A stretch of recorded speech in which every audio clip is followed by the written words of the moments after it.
This is my first day as concierge of the Moneyvale all-inclusive casino and resort. It's a lot more responsibility with no more pay, but as it grows, Julian says I might be in line for a promotion. I'm in charge of checking people in and giving them these bracelets. What the frick? Whoa, whoa. Good morning, Randy. Oh, honey, what happened to your apple? Sorry, Barb, can't let you in. Park's been rezoned, private property. You guys gotta move on. Why don't you fuck off, Randy? Before I drag my night crawler across your face and leave a slimer on you. Frig off, Donna. Frig off. My tits are private property, too. Come on, ladies, let's go. Let go. Scrawny little piece of shit. Who do you think you're dealing with? Get in the fucking car. Okay, Get in the car. just let go. Rosie McGunnell. Nice ass.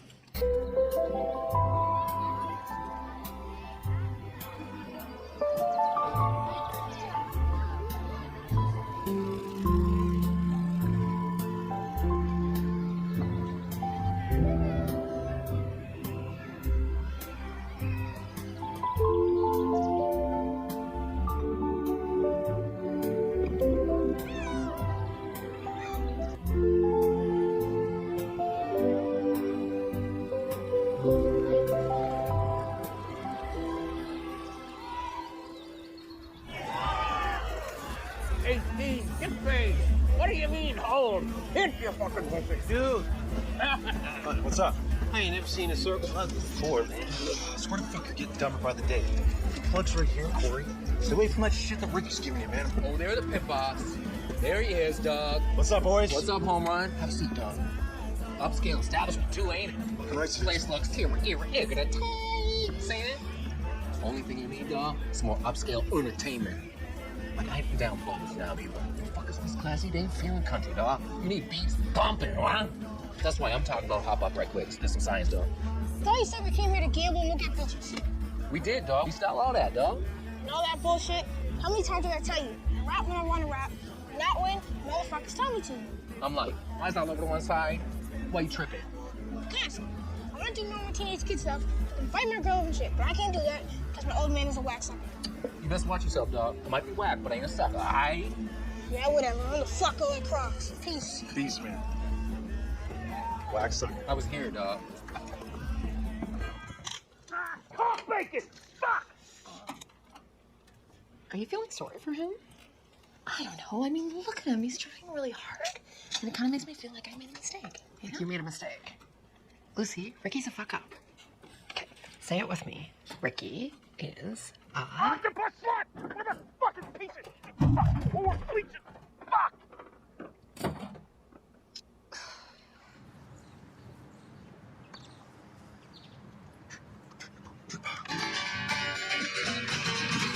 Bubs. Hey, Julian. Headphones, man, headphones.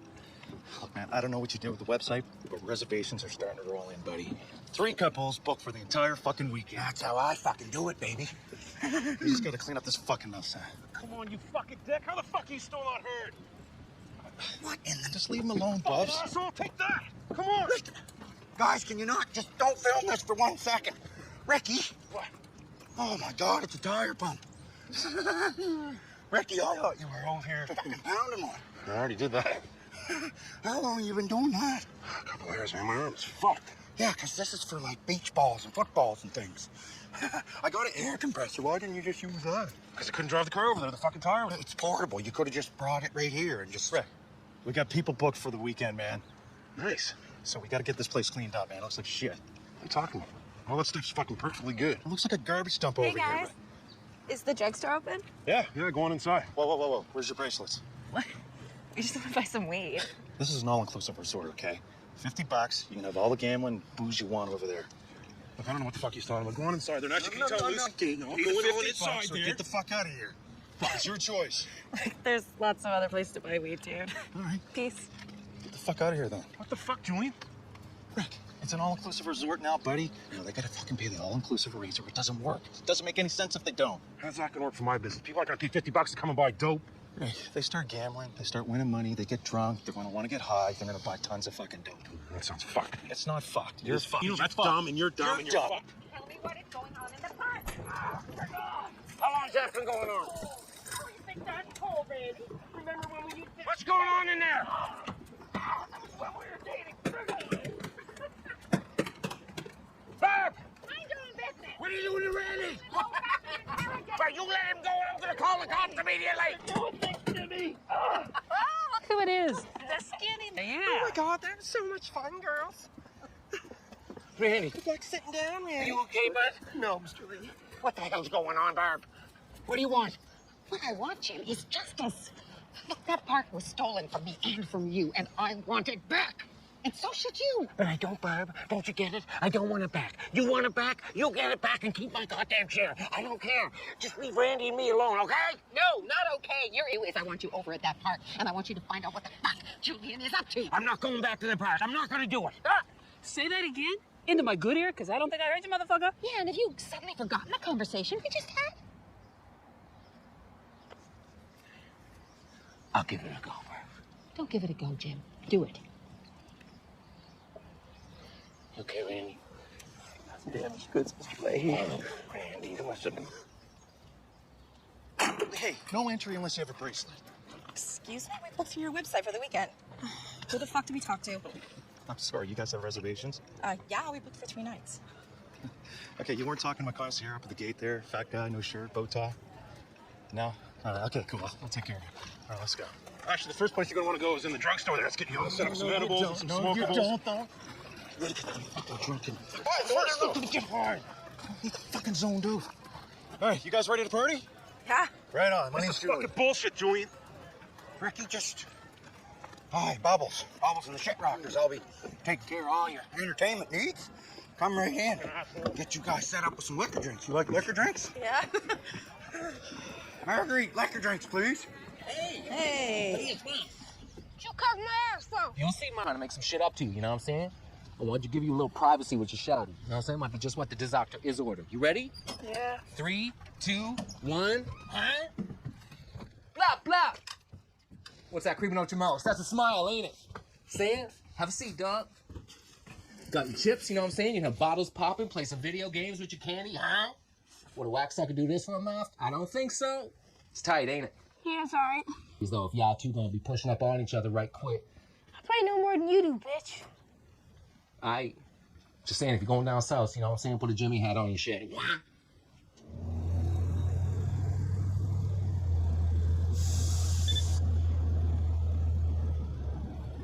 Kind of like old times, isn't it, Randy Commander?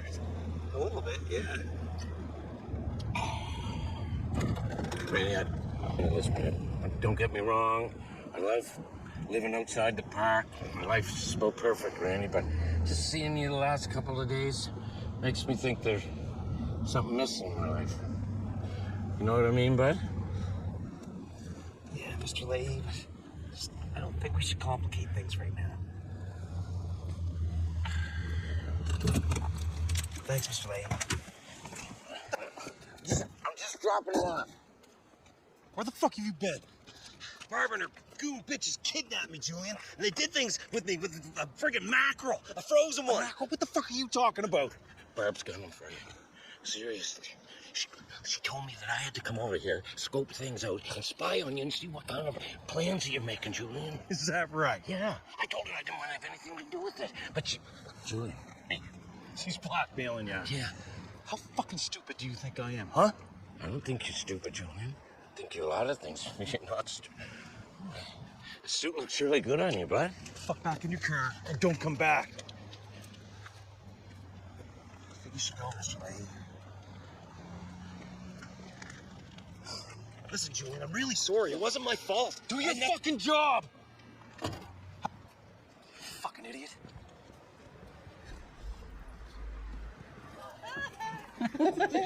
Hey, how's everybody doing?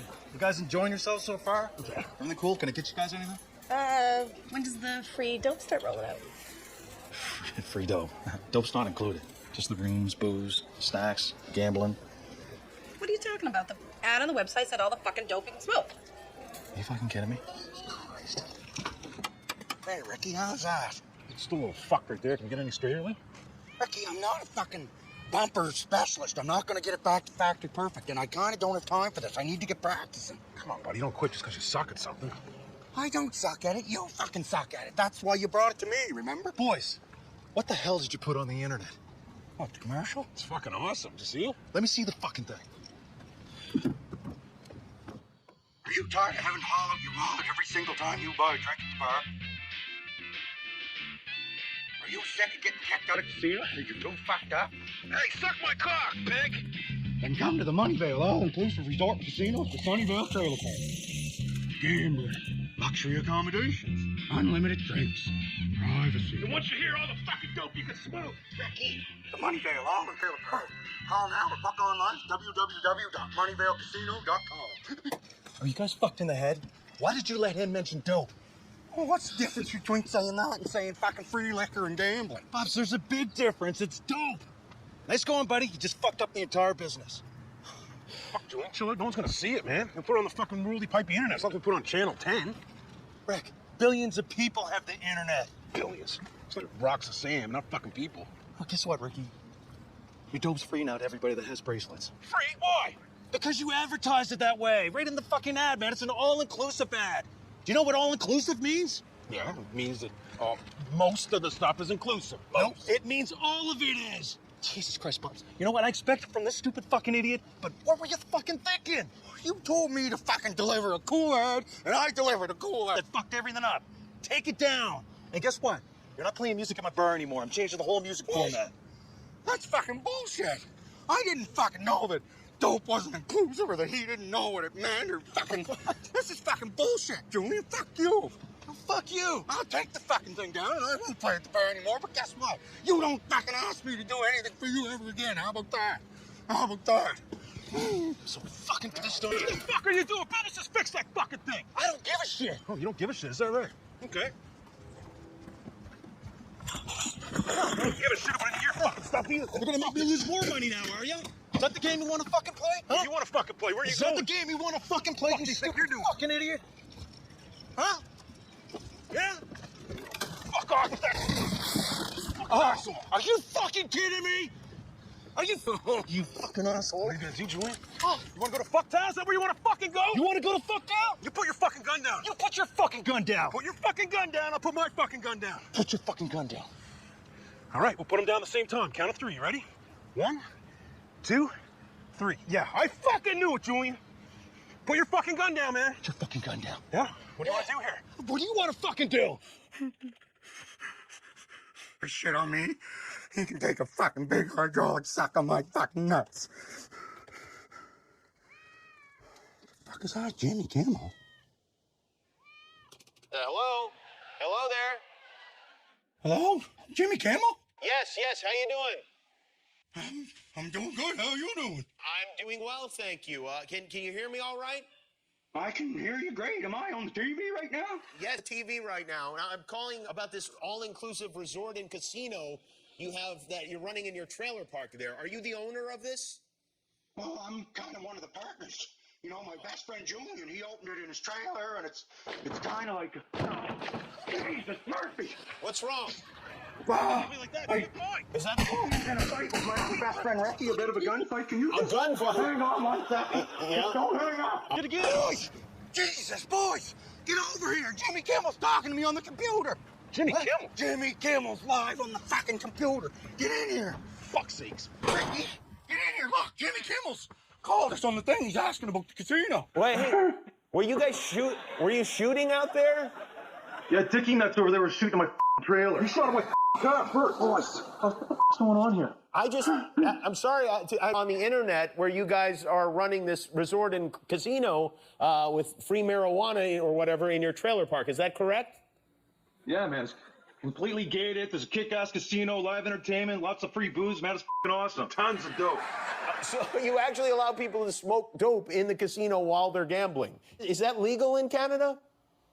Well, I mean, the cops don't bother us, right? I mean, it's private property, so we basically do whatever the we want. How is it going so far? Is business good? Are people coming and participating? Yeah, man, it's starting to really pick up now, you know. Hoping that people from all over the world will come visit this place sometime, you know? Yeah, you must know some people, do you, Jimmy Kimmel, that might come out? I know a lot of people, yes, of course I do. And you're on right now, so... Could you invite the people up to get stoned and gamble for us? That'd be awesome. I would... is that a gun that you're wiping your nose with? Yeah, you need a gun when you hang out with bastard. Are you serious? You put your gun at me now? Boy, put the guns down! Sorry about this, Jimmy Kimmel! Fucking shoot somebody! Ricky, put your fucking gun down! Put your fucking gun down! Boys, I was talking to Jimmy Kimmel and you fucking ruined it! He started it.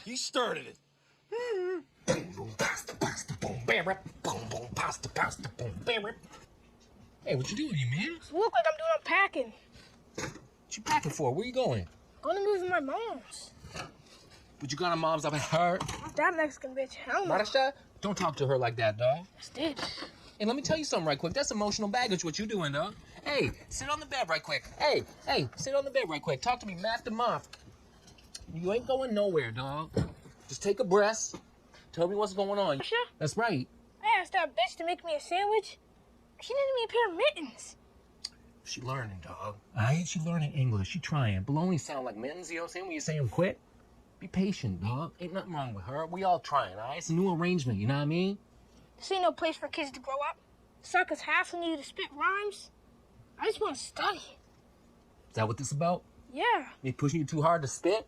That's what's going on, dog. Two things. Look at me with your eyeballs. Two things. One, I grew up in this motherfucker and I turned out dope. And the second thing is, I ain't gonna press you to spit no more, dog. You can go on with your maths. See it? Promise you, I won't be pushing you to rap no more, dog. Promise? Just lick it, stamping, no racy daisies. Will you stay? Yes. That's good. Hey, Dan. Hi, Barb. How are you? Pretty busy. Oh, really? So, Jim, did you manage to talk to Julian for me? Barb, I talked to Julian, but he didn't believe a fucking word I was saying. I'm sorry, I can't do anything about it. Oh, no, that's too bad, Jim. Because, I don't need to remind you what'll happen if you can't get the information I need, do I? Barb, you don't need to fucking remind me. Good. Night. Night. Bert, where'd you put all those fucking coolers at?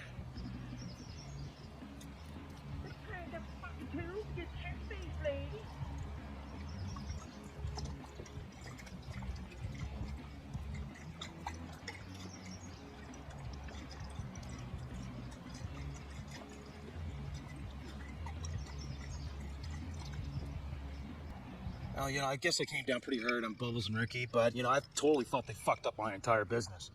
But this whole dope thing got the word out now. I mean, we were on Jimmy Kimmel. So hopefully that'll draw people into this place. Guess I'm gonna have to go apologize to those dicks. Here, Ricky, you should fly me. Oh, for fuck's sakes. The factor, we gotta take the taillights off. Fuck! Hey, Bob, say, you hear something, Bubbles? That sounded like the endangered muscular dickweed birds chirping somewhere in the distance. Yeah, that's what I heard, too. Look, Rick, I'm sorry for ripping down your sign and shooting in your car. It was a dick move, man. I apologize. Oh, fuck, if only Hallmark made a card for that occasion. Rick, Bubs, I'm fucking sorry. I'm stressed out, you guys. And you can play my bar anytime you want, Bubs. Okay. I'm sorry I showed your bar with customers today. I'm sorry I pissed on your poker machine. You pissed in my poker machine. I did too. All right, look, Rick, we gotta make this dope thing part of the all-inclusive. People can email on the fucking website. That's all they want to know about. But I can't. Like, how's that good for me? I'm gonna lose a ton of fucking money. We just have to work together, boys. That way we can all split the profits equally. We just gotta concentrate on getting people drunk so they'll keep the dope down to a minimum. Free dope would bring a lot more people in, Ricky. It would. Giving away free dope for good or evil sale. It's a noble gesture. You'd be like the Robin Hood of dope. Come on, boys. We're better when we're together than when we're not. I agree. Put them in. All right. All for all and one for one, then, I guess. You know what? Doesn't matter, though. Doesn't matter. 1, 2, 3, do it! Close, guys. Want a drink, Rick? I pissed in that, too.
I guess I'm in what they call the doghouse, which makes no fucking sense. I mean, doghouse is too small. You couldn't really live in it.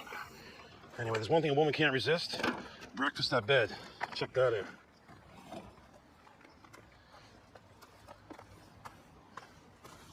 Nice little flower for magical touch. Whoa. That was fucking close. Actually, you cockpeelers hang back here. Don't wait, Lucy up, all right?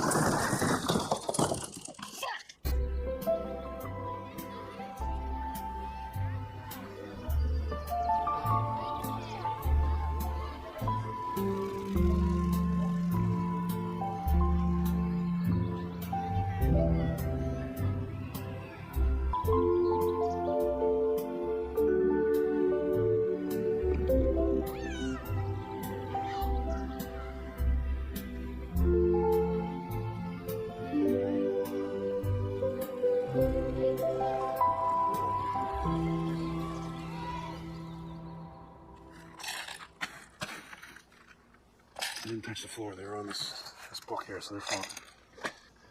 Okay, stay here.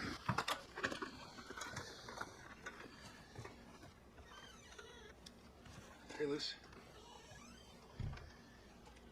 Lucy, wake up. I got breakfast for you, babe.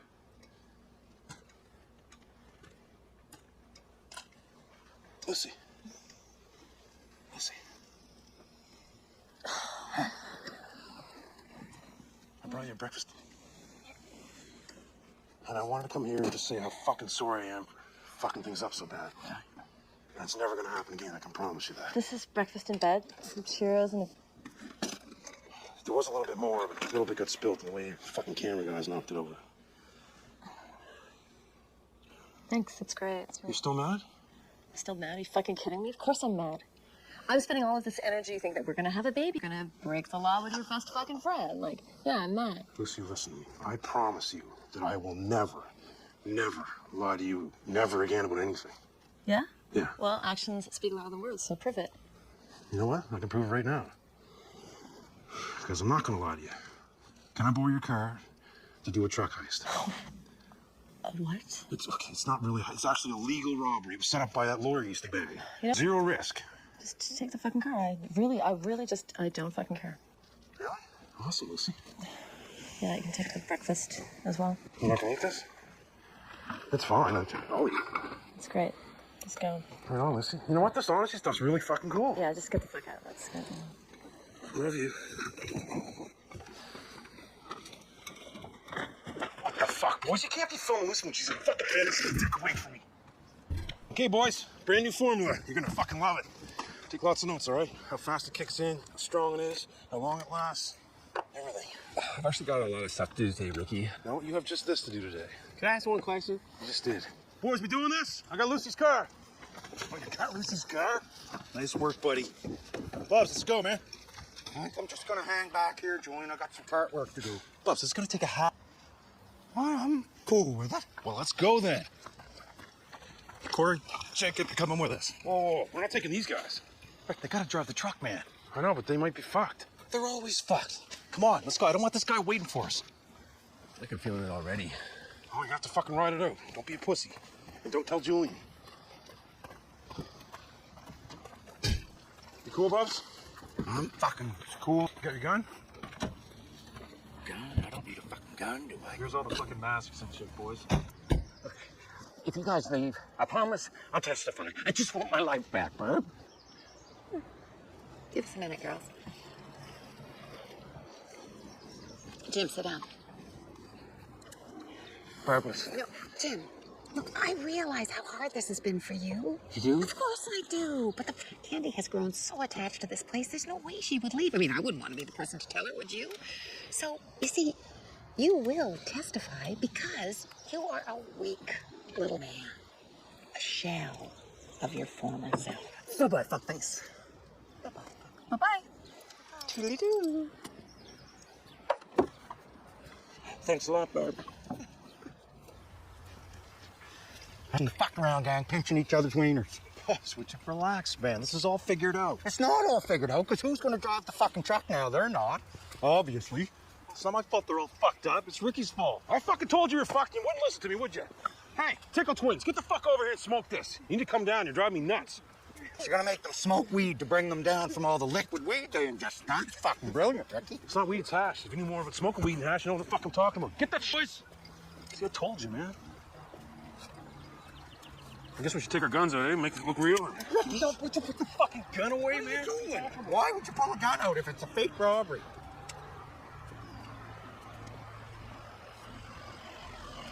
He's got a fucking gun!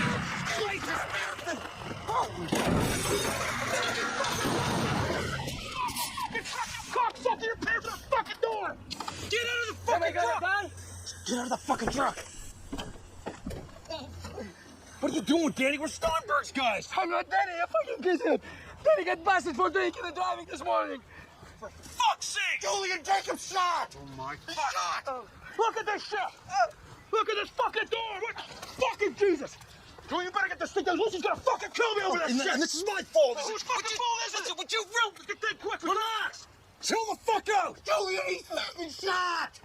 Just give me a second to think, Bubs! Oh, yeah! Fucking nothing could go wrong Put here. your hands down. All right, there's been a bit of a fuck up here, okay? A bit of a fuck up. Look at this fucking shit. Would you let me talk to this man for a second? You said you had it all figured out! Just shut the fuck up and let me think! All right. Your boss set this whole thing up, okay? It's an insurance. Hold this. You're gonna call the cops in 2 hours. You're gonna tell them you pulled over to take a piss. Someone hopped in your truck, stole the fucking thing. Are we cool? I'm not getting involved in this shit. Oh, you're not getting involved in shit, are you? Maybe I should call the cops and shoot my fucking son-in-law! You fucking idiot! Attempted murder or take the money. What's it gonna be? Get the fuck out of here! Run! Move! Go! How's he doing, Bubs? Throw his muffin top! How do you think he's doing? Are you in pain, Jacob? Not really. Fucking buckshot, man. I've been shot with buckshot since high school. Are you okay to drive the truck by yourself, Corey? Dudes, we should go fishing. Oh, Jesus. Fox, he can't drive anything. Okay, I'm gonna drive the truck back to the park. You guys get him stitched up. Make me back there. Okay? No fucking hospital, though. Where the fuck do we take him then? I can't believe we're at the fucking denture cave. Sam! Where the fuck there he is?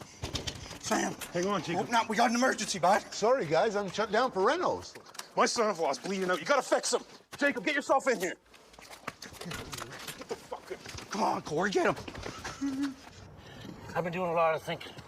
Maybe Barbara's right. Maybe I am a little weaker than I used to be. Well, maybe it's time to make a few minor scientific adjustments. A lot of adrenaline flowing through right now. Sometimes it gives it an FRH. That's a false high reading.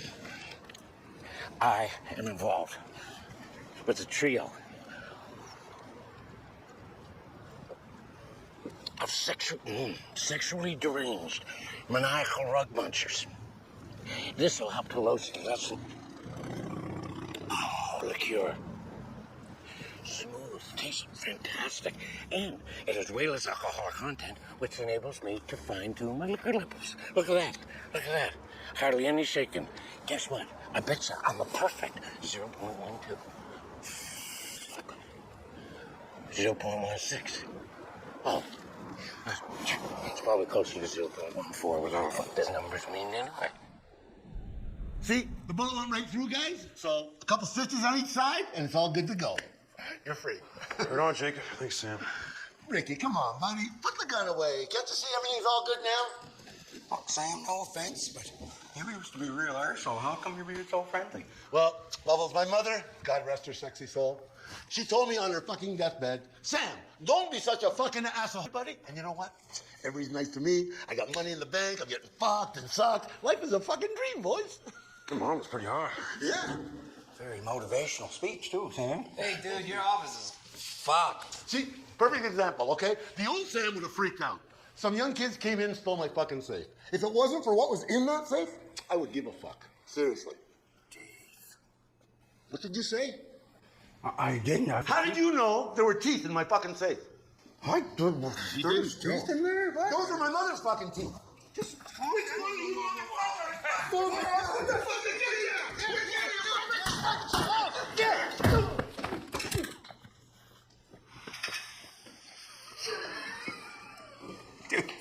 You totally killed Sam with a toothbrush, dude. I didn't kill him, Corey. I just conked him like they did in the movies. I had. Policy things, man. You might have killed him. What are you talking about? I just conked him with the toothbrush. Sam! Shouldn't it be policy or something? Oh, let me try. He's all sweaty, too. Try kicking him. Ricky? Corey, give him mouth to mouth or something. I ain't kissing Sam, dude. That's fact. Oh, I'm not. We have to find something to roll him up in. I'll bring the car around back. Fuck. Hey, Steinberg, it's Julian. Yeah, I'm in the truck right now, just heading back to the park, so we're gonna need those rezoning documents ASAP. What are you talking about? It's after hours. It's fucking daytime. How much? Fuck, just get the documents to the gate, okay, for me today. All right. Okay, thank you. Bye-bye. Fuck this place. Oh, the sweaty teeth, bitch. He's really heavy. I know he's heavy. Oh, my fuck. Just wait. Oh, jeez. Ricky, bring it back. Couple feet. Oh, fuck, I can't believe this is happening. Just bring her back. Okay, that's good. Ricky! For fuck's sake, you lay on him. Ricky, here. Ricky, you're gonna spin him in half. Hold on a second. Pull his arm off. You all right? Yes, can you just... Here, let's just... This fucking thing's touchy, man. I couldn't see because of the fucking trunk. Who gives a fuck? He's dead. He probably didn't feel a thing. It's just disrespectful, Ricky. Let's just get him on the fucking roof. Fuck. Be careful, Will. Get your end up the other end, Corey. Fuck. What the fuck? You gotta put him this way, for fuck's sake. Nobody's trying it up that end. Fuck, this asshole's heavy. There, I think if we put him lengthways, it'll be less conspicuous. This is fucked. Maybe we should just take him to the hospital or back to his office and call the police, say it was an accident. Joint said no hospitals. We can't do it. Too dumb. Can't believe we're even having this conversation. It's like we're in a fucking murder mystery. It's not much of a mystery. You killed him with a giant fucking toothbrush. Okay, just to be clear, I did not kill Caveman Eric Estrada. We don't even know he was dead until you fucking did a brake burn on his head. You fucking killed him. Well, it was kind of your fault, too. But anyway, he may not be dead. There's a chance that he's fine. Oh, wait, you good? Oh, I got hold of it, guys. Jesus, Murphy! We lost him! Oh my God, he went right off! This doesn't make any fucking sense. He's gotta be here somewhere. Who gives a fuck? Ricky, I do. We're not leaving a fucking dead body out here with our prints all over it. Well, if we can't find him, nobody else is gonna fucking find him. Hey, dudes, look, I found somebody's hair. That's Sam's hair, Corey, for fuck's sakes. Oh, these must be his teeth then. Oh, where are you finding this stuff? Okay, he's close then, he's close. Where is, look. Here, come on. Here he is, boys. Right on. That's pretty light. He's not in here. What the fuck are you talking about? He's gotta be in there. He's not, Ricky. Oh my God, you know what? This is a compressed cylinder. If that hit the road at the right angle at that speed, he could have shot out like a fucking cannon. He could be 100 yards in the woods. Perfect. Let's get the fuck out of here then. The bears will probably get him and eat all the evidence. Fuck it. Ricky. Well, I'm fucking leaving. You guys can stay and look for him if you want, all right? It's done. Oh my God, I can't believe we're leaving a dead body here. Then don't believe it. And then if you don't believe it, it's not real. That's what I do. It's fucking easy. Doesn't make any fucking sense, Ricky.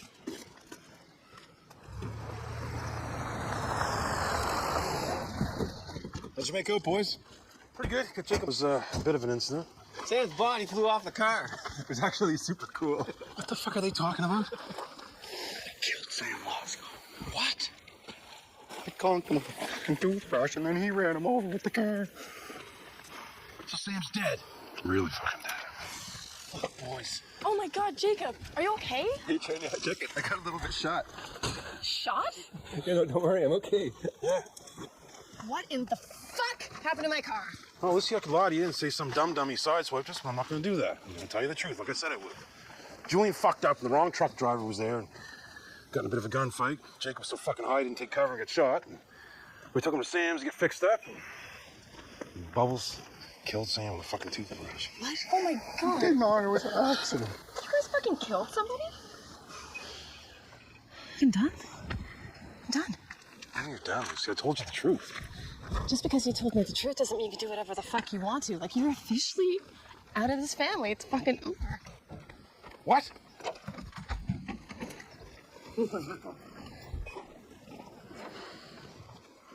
Thanks a lot, Cars. Thanks, Julian. Ruined my fucking family. Julian, drive me to the police station. I'm turning myself in. I have to. Julian, you gotta come to the game deal with Sam. Look, hey. Sam, oh. Sam Roscoe, he's all fucked up. What the fuck is going on here? I don't know. Grab his mother's shitty old teeth. Oh my God, Sam! You're alive! Right there, Sam. I told you to stay the frick out. Randy, shut the fuck up! Help the man out! Oh my God, Sam! That fucking teeth! Julian! Here you go, man. What the fuck happened? Things just got out of hand, Sam. I'm sorry. Look, you fucking clobber me. I deserve it. Give me your best shot. There's nothing I'd like better than to kill all you fuckers. But I promised my mama I wouldn't be an asshole anymore. And I'm gonna keep that. Okay, well, there must be something I can do. Can you call me a cab?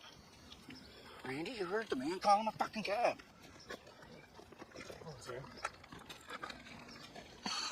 Holy fuck. It's like the fucking Terminator. Fucking crazy one. Thank fuck. Let's go. Not a murderer. Not a murderer. Hey, it's dessert, huh? Where are your shitty little friends, Barb? Oh, they went into town. What are you bothering me for? Oh, Jim, look, I'm sorry about earlier. Yeah. No, listen, I really need your help on this court case. I really do. Look, it's being all prim and proper now that her hench whores aren't here backing her up. Not in your fucking life, Barb. I'm gonna fight you till the bitter end, you heartless bitch. You can't break. I'm too strong now. Oh, you're strong. Yeah, you're strong. You're strong enough to face everyone when I tell them the truth.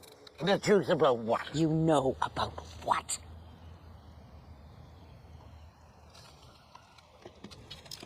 We made a promise. Huh? No one can ever find out about this. You wouldn't. Oh, this heartless bitch would. Gee, I wonder who I should tell first. Let me see. How about whatever the fuck I tell you? Holy fuck.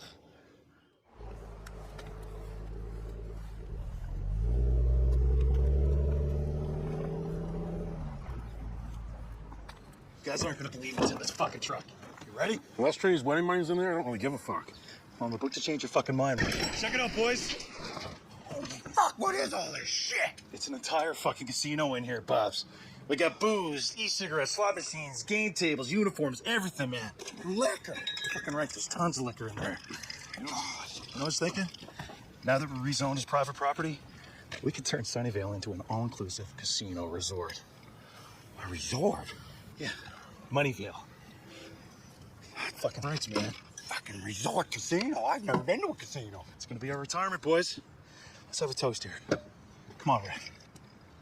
Come on, buddy. Come on, Ricky. To Freedom 45. Guess we'll see. We'll fucking see, all right, boys.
Number 1 customer.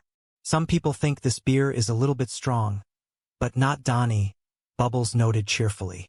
See, it is not strong for goodness sakes. Suddenly, Donnie erupted, throwing his arms into the air. his face turning a deep shade of crimson. Are you kidding me? I just had that thing regraveled. Donnie, calm down. I will give you a free case to make up for it. Bubbles offered quickly, trying to defuse the sudden explosion of rage. Oh, you are right, you will. Donnie screamed, pointing a trembling finger at Bubbles. And you tell Ricky I want those chicken fingers replaced. He took last Friday. Donnie, do not relax. Are you coming to the party? Bubbles asked, attempting to change the subject to something more positive. I do not know yet, Donnie bellowed, storming back into his trailer and slamming the door so hard the windows rattled. Okay, buddy. Can you imagine going around being that angry all the time? Bubbles mused to the camera, shaking his head. He is gonna pop a blood vessel in his head. Goodness sakes. A short distance away, Jim and Randy were walking down the dirt path, carrying a small bag of groceries. Hey guys. Hey, can you give us a break? We just got home. We are trying to get our things together here. Break off, guys. All right. As they turned the corner, they were suddenly blocked by Julian, his imposing figure casting a long shadow over them. It is time. I have been waiting a long time for this, Julian declared, his voice cold and hard as steel. Take it easy, Julian. You take it easy. Calm down. We just want to talk, Jim pleaded, raising his hands in a gesture of peace. No, I want to talk to you too, Julian shot back, stepping closer, his presence suffocating them. Listen, Julian. Randy, I will handle it, Jim said, stepping in front of his friend protectively. Julian, a lot of crazy stuff went down there. Because of you two drunken lunatics. You ruined my life, Julian roared, his composure finally slipping, revealing the deep well of anger inside him. Well, Randy and I are willing to take full responsibility, Jim offered, his voice trembling slightly. You are taking full responsibility, all right, Julian mocked. Yeah, because we feel terrible. But we think we have a plan to make it all up to you, Jim continued, hoping the promise of the hush money would save them. Jim, shut up. I am calling the shots here, Julian interrupted, cutting him off completely. You took us for $400,000. So this is what is going to happen. I am taking half your wages for the rest of your life until you pay me back. The rest of our lives, Jim gasped, the color draining from his face. You are lucky I do not end you right now, Randy. Are we clear? Yeah, Randy squeaked, terrified. Good. Wait a minute, Julian. Calm down. It is just crazy talk. It is not fair, Jim argued, desperation creeping into his voice. Forget you, Randy. Just hear us out. We got a very generous offer for you, Julian. Wait a minute. Julian is giving us his terms. Thank you, Julian. Sorry, buddy. Jim realized the futility of arguing and backed down, the weight of the massive debt crashing down upon them. As the sun began to dip below the horizon, painting the sky in brilliant shades of orange and purple, the central square of the trailer park was transformed. Fairy lights were strung between the trees, a makeshift stage was set up, and the air was filled with the smell of roasting meat and Bubbles' newly brewed beer. A large crowd had gathered, a mix of residents, friends, and curious onlookers. A local DJ was spinning tracks trying to get the crowd hyped. Yo, what up, what up, what up, everybody? Hope everybody having a good time. Make some noise out there. Make some noise, yeah. Everybody rocking with us. Hope everybody having a good time. Make some noise for my man, Ricky. Yeah. Ricky stepped up to the microphone, dressed in a surprisingly clean button-down shirt, his hair slicked back. He looked out at the sea of faces, his heart pounding a frantic rhythm in his chest. Thanks, boys. How is everyone doing today? Yeah. Right on. Well, today is a monumental occasion for me, and that is why I wanted everybody here. How is everybody doing? Great. You ready for the big announcement? Yeah. All right. Corey, Jacob, you are on. It is time. The crowd murmured in anticipation as Corey and a heavily bandaged Jacob slowly led the massive brown horse out from behind a trailer. Gasps and scattered laughter rippled through the audience. Bubbles, standing near the front with Julian, pushed his glasses up his nose in disbelief. Check out this thing. Oh my goodness. Are you joking, Ricky? That is the big announcement? You got a horse? What? Julian crossed his arms, shaking his head. Well, it is not for me, Bubbles. Isn't she beautiful? Ricky beamed, completely missing the bewildered reactions of his friends. What a beautiful horse. Or is it a? Does it have a male voice? Corey Stage whispered, ruining the majestic illusion. Yeah, dude, it has got a huge one. Actually, I guess it is a he, so. Anyway, today I want to give this beautiful horse to the love of my life, Susan, and I am going to ask her to marry me. So thanks again, everybody, for coming. A stunned silence fell over the crowd. What is he doing? Oh my goodness, Julian. This is bad. This is bad. Bubbles muttered, panic rising in his chest. Look, what is the matter with you? You do not need a horse, you 5-star dummy. If she loves you and she wants to marry you, God help her.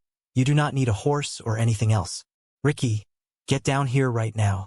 Get down here, Julian commanded, waving Ricky over to the side of the stage. Ricky hopped down, looking confused and slightly defensive. What is up, Bubbles? Well, what are you doing? You are getting engaged. Are you out of your mind? You guys do not even like each other. You cannot get married. Like, all you do is fight and argue. And like, why would you even need this thing if you are getting engaged? Bubbles asked, his voice a frantic hiss. Great idea, boys. A big animal. Great one, Julian added sarcastically.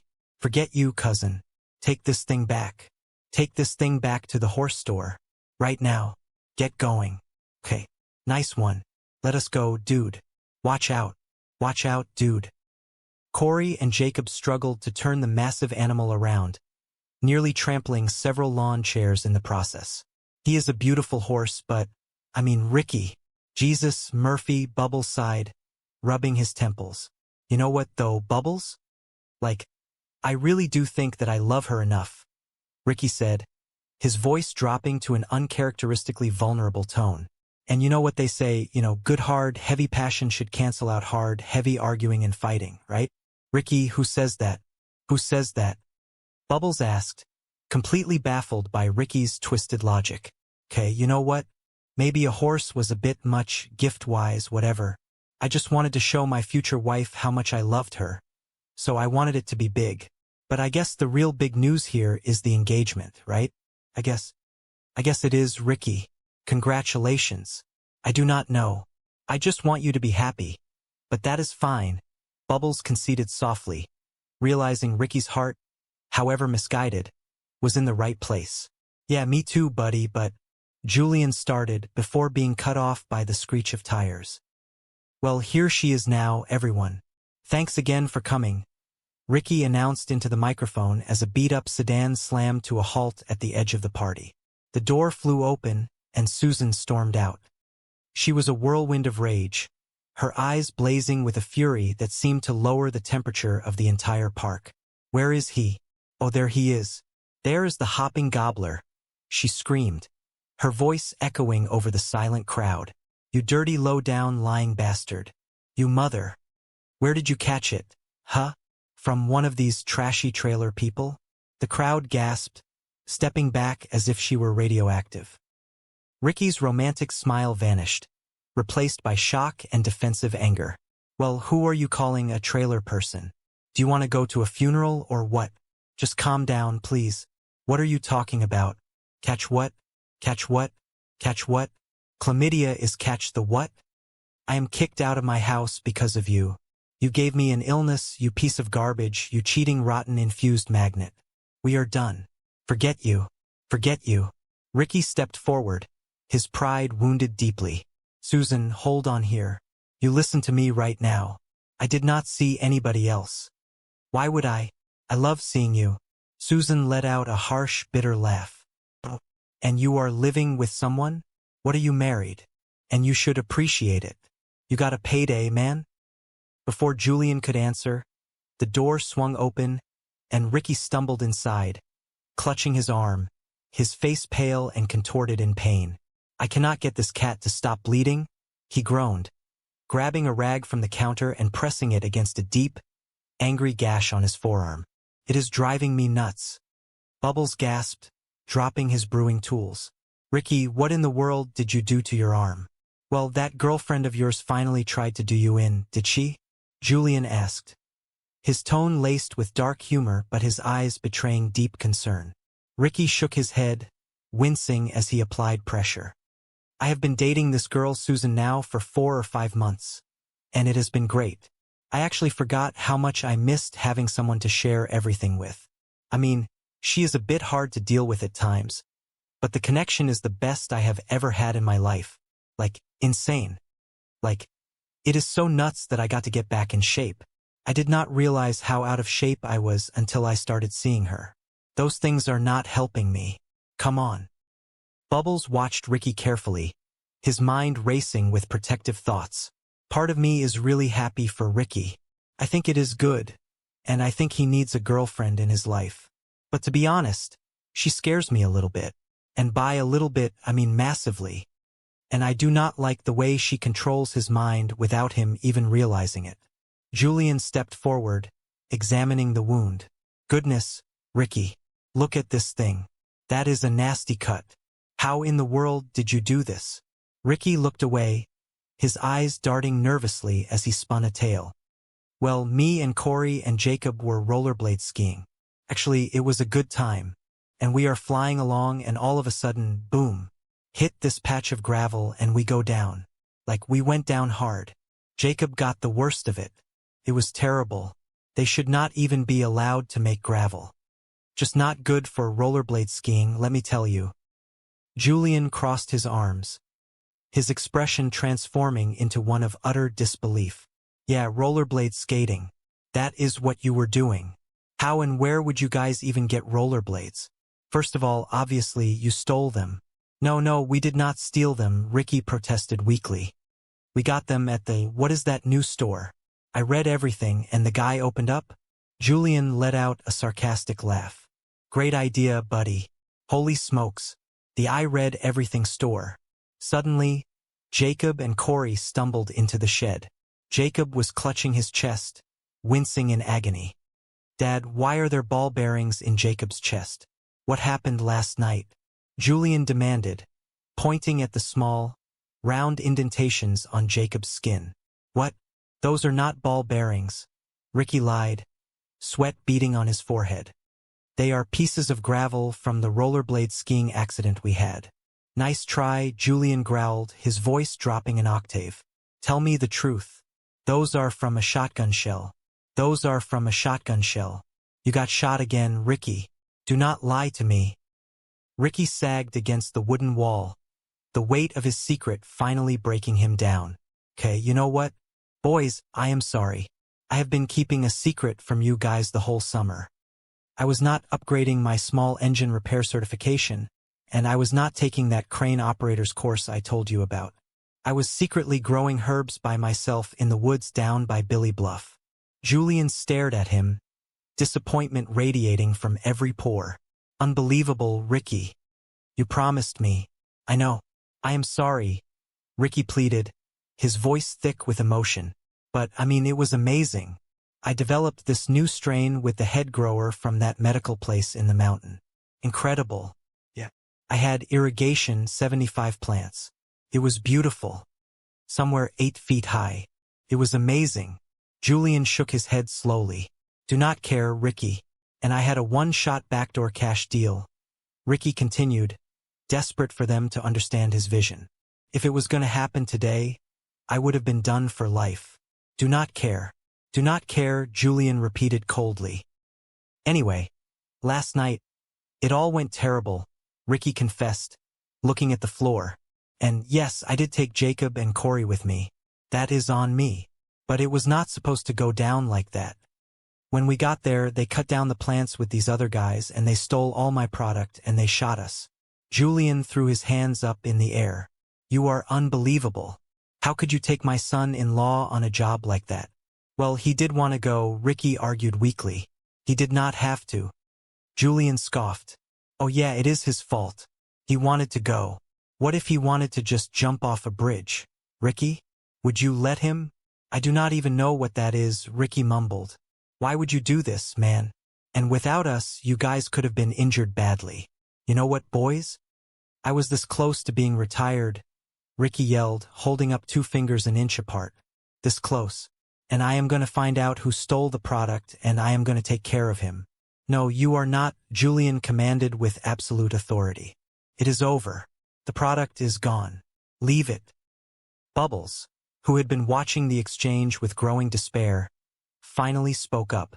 I should have known. I should have known that the big announcement was going to have something to do with illegal business, Ricky, every time. No, that is not what the big, huge announcement is going to be at all, Ricky countered quickly, trying to salvage the day. No, something totally different. Bigger than a tiny little deal. Bubbles crossed his arms, looking skeptical. Okay. So there is still a big announcement, is there? And you still need all that beer? Yes, I do, Ricky nodded vigorously. Big announcement coming down the pipe. It is huge. You are. Big announcement still coming, everybody. Big announcement. It better be a doozy, Ricky, Julian warned him. It is going to be a major doozy, Ricky assured them, though his eyes betrayed a hint of panic. You are so full of stories, man, Julian muttered, turning away. Across town, the heavy iron doors of the regional detention center slid open with a loud, metallic clank. Jim and Randy stepped out into the bright afternoon sunlight, breathing in the sweet air of freedom. We are finally getting out today, Jim said, a smile breaking across his lined face. You know, I hate this despicable place. Randy and I got nothing now. We will be starting over from scratch, but that is okay. Because at least we will not be in here. At least we will have each other. I love my Randy. My beautiful Randy. Randy adjusted his tight shirt, looking up at his friend with deep affection. The time in here has helped Mr. Lane and I get closer than we ever have been. I do not think our love has ever been stronger. I just hope he is okay in the head when we get out. That is all. As they walked toward the bus stop, a sleek, dark police cruiser rolled up beside them. Officer Ted rolled down the window, a smug, dangerous smile playing on his lips. What do you want, Ted? We are free men now, Jim stated firmly, standing tall. Rumor has it that you are going to try and make things difficult for me, Ted said, leaning his arm on the door frame. Well, truth will set you free, Ted, Jim replied cryptically. And I am going to bet you will not, Ted countered, his eyes cold and calculating. But I am going to bet you 50 grand. That is for you screw-ups. Some shut the hell up money. That 400,000 we busted you guys with was supposed to go to the Crown Attorney under the Proceeds of Crime Act. And it would have been locked up in an evidence room forever. That did not make sense to me. Now, I am not easily fooled. Our department needed computers, new forensics equipment, and a new cruiser. And let us just say I made sure that that money stayed with the police station. So, that just leaves you 2 jackasses with those loose ends. So, are we good here? Or am I going to have to fake some charges and keep you 2p brains in here a little longer? Jim looked at the thick manila envelope Ted was holding out. He took it slowly, feeling the heavy weight of the cash inside. Thanks a lot, Ted. We are more than good. Right, Mr. Leahy? Randy chimed in, eager to avoid any more trouble. Right, Jim agreed softly. You understand that this is hush money. So, not a word, or I am going to destroy your lives. Ted sneered, rolling up the window and speeding off, leaving a cloud of dust in his wake. Back at the trailer park, Ricky was leading Jacob and Corey behind his trailer, his chest puffed out with pride. He needed a victory today, something to show that he was not just a failure. Look at this thing, he announced grandly, gesturing to a massive, multi-level wooden structure attached to the back of his home. I built this by myself. Like, check it out. Got a wicked kitchen set up. I got my bedroom here out them. He asked Ricky to imagine reaching the end of his life without his family by his side, without his best friends there to hold his hand. The image was stark and deeply moving. Bubbles concluded his passionate speech with a final, desperate plea. He told them that if they truly loved him as much as they claimed, they must commit to leaving their life of rule-breaking behind forever. He asked them to embrace a future built on honesty, hard work, and mutual support. He poured a small glass of a soothing beverage and handed it to Ricky, asking him to use the quiet hours of the night to reflect deeply on his words. He left them with a quiet blessing, hoping that his message would take root in their hearts. The room fell silent, the profound words hanging in the air, carrying the fragile but beautiful promise of a true and lasting redemption. The cool night air brushed against Ricky as he stood at the edge of the dense forest line. The moon was a pale silver coin hanging in the endless dark sky, casting long, shifting shadows across the overgrown grass. For the first time in what felt like a lifetime, a profound sense of accomplishment washed over him. He had spent weeks toiling away in secret, nurturing his hidden garden, pouring his heart and soul into the soil. He looked into the lens of the documentary camera that followed him, a proud smile breaking across his weathered face. "This is a big, big night for me," he declared, his voice steady and full of genuine pride. "I finally did something of my own, and it paid off." He thought about his oldest friends, the ones he loved dearly but who always seemed to pull him into chaotic situations that spiraled out of control. "I mean, that is why things got messed up in the past," he explained, a hint of realization dawning in his eyes because of Julian and Bubbles. He took a deep breath, filling his lungs with the crisp autumn air. "I finally got myself learned. You want something done right, you get it done by your own."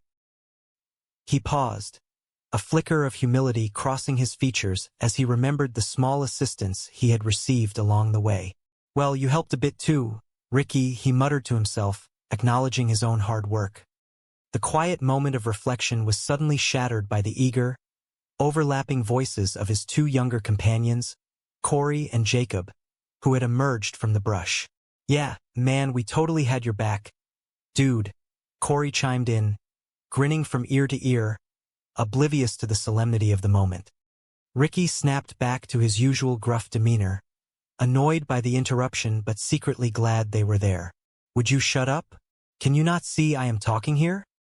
He scolded gently, waving them off before turning back to his grand narrative. "Anyway, I got this incredible backdoor deal with one of the dispensaries in Halifax. Cash. Money. I am done. I finally did it." The weight of years of poverty and failed schemes seemed to lift from his shoulders.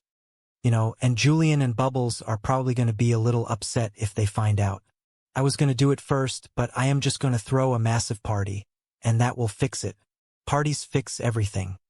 It was a simple philosophy, one born of a desire to see everyone happy and united under the glow of good music and better company. The trio ventured deeper into the woods, the undergrowth snapping beneath their boots. Ricky took the lead, motioning for the others to stay low. "Okay, boys, just up here past this tree line.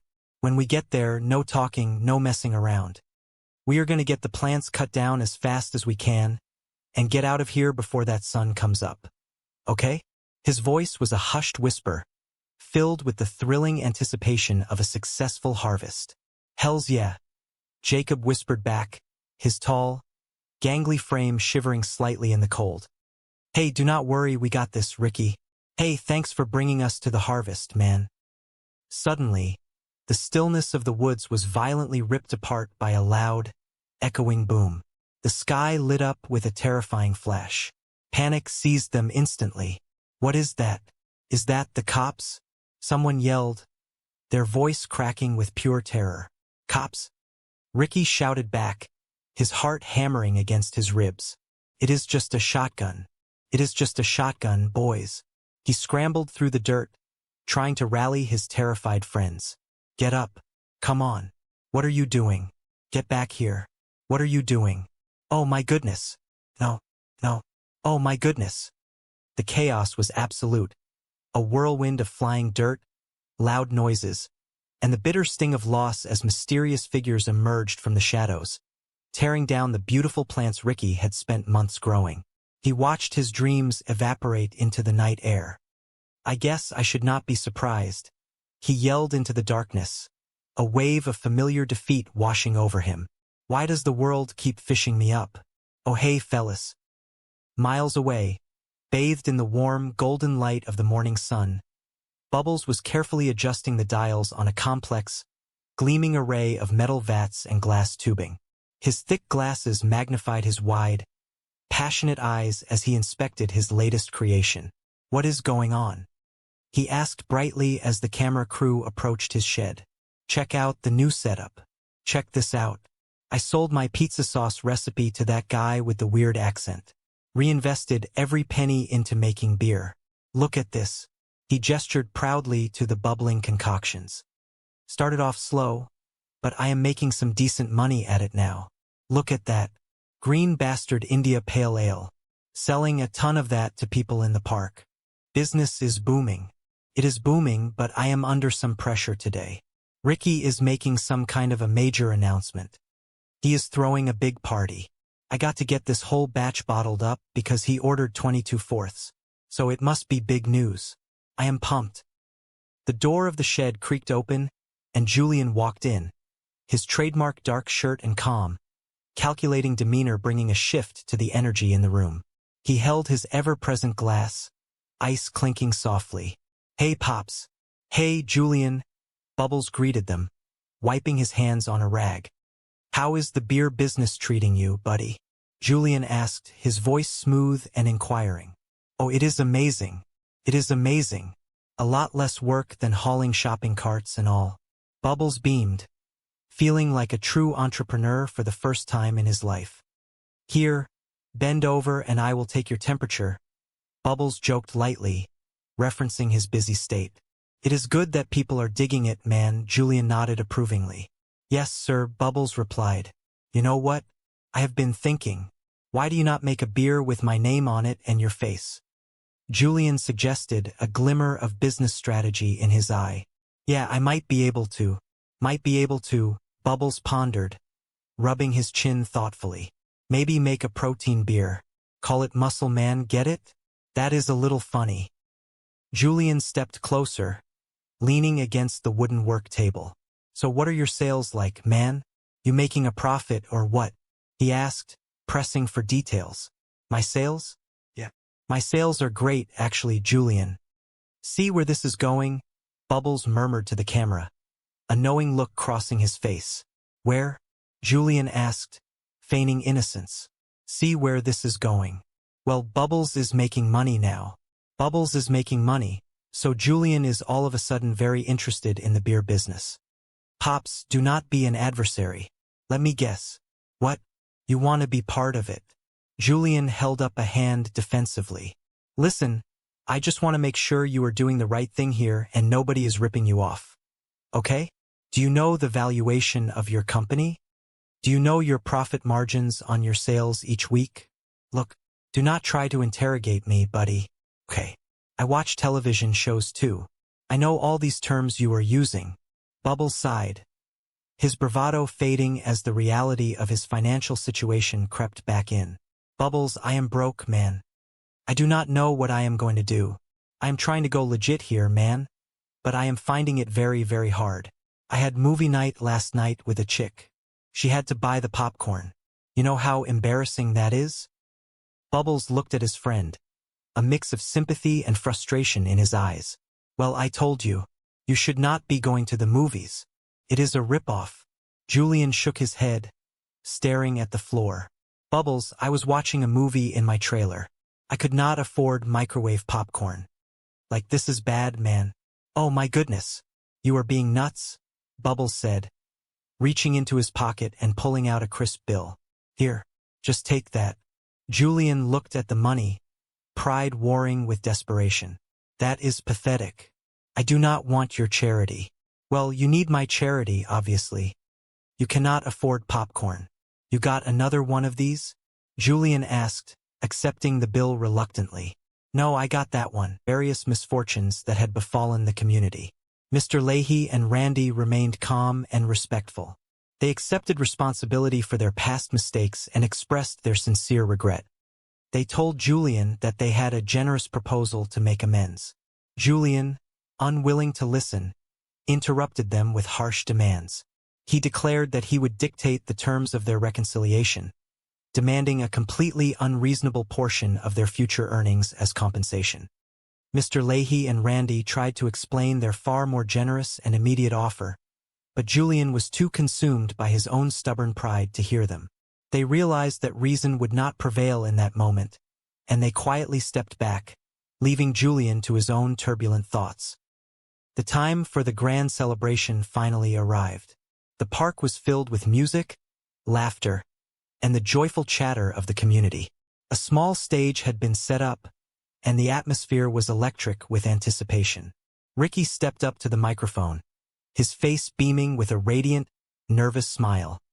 He thanked everyone for joining him on this monumental occasion. He spoke of his desire to share his happiness with the people he cared about most. The crowd cheered, their spirits lifted by the positive energy. Ricky then signaled for Corey and Jacob to bring forward the grand surprise. The crowd gasped as the magnificent horse was led into the open area. The animal was beautiful, its coat shining in the evening light.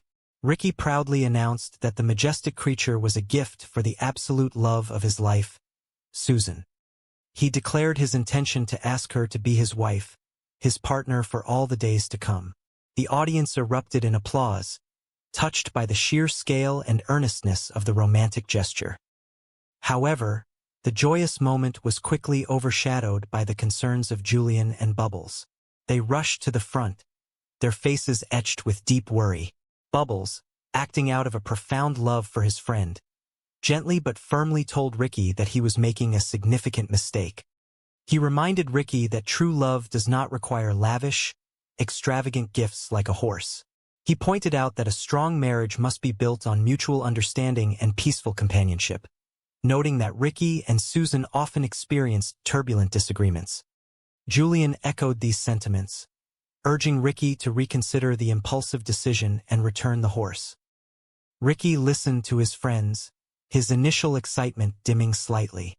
He tried to defend his choice, explaining that he truly believed his love for Susan was strong enough to overcome their differences. He reasoned that their deep affection would serve as a foundation to build a better relationship.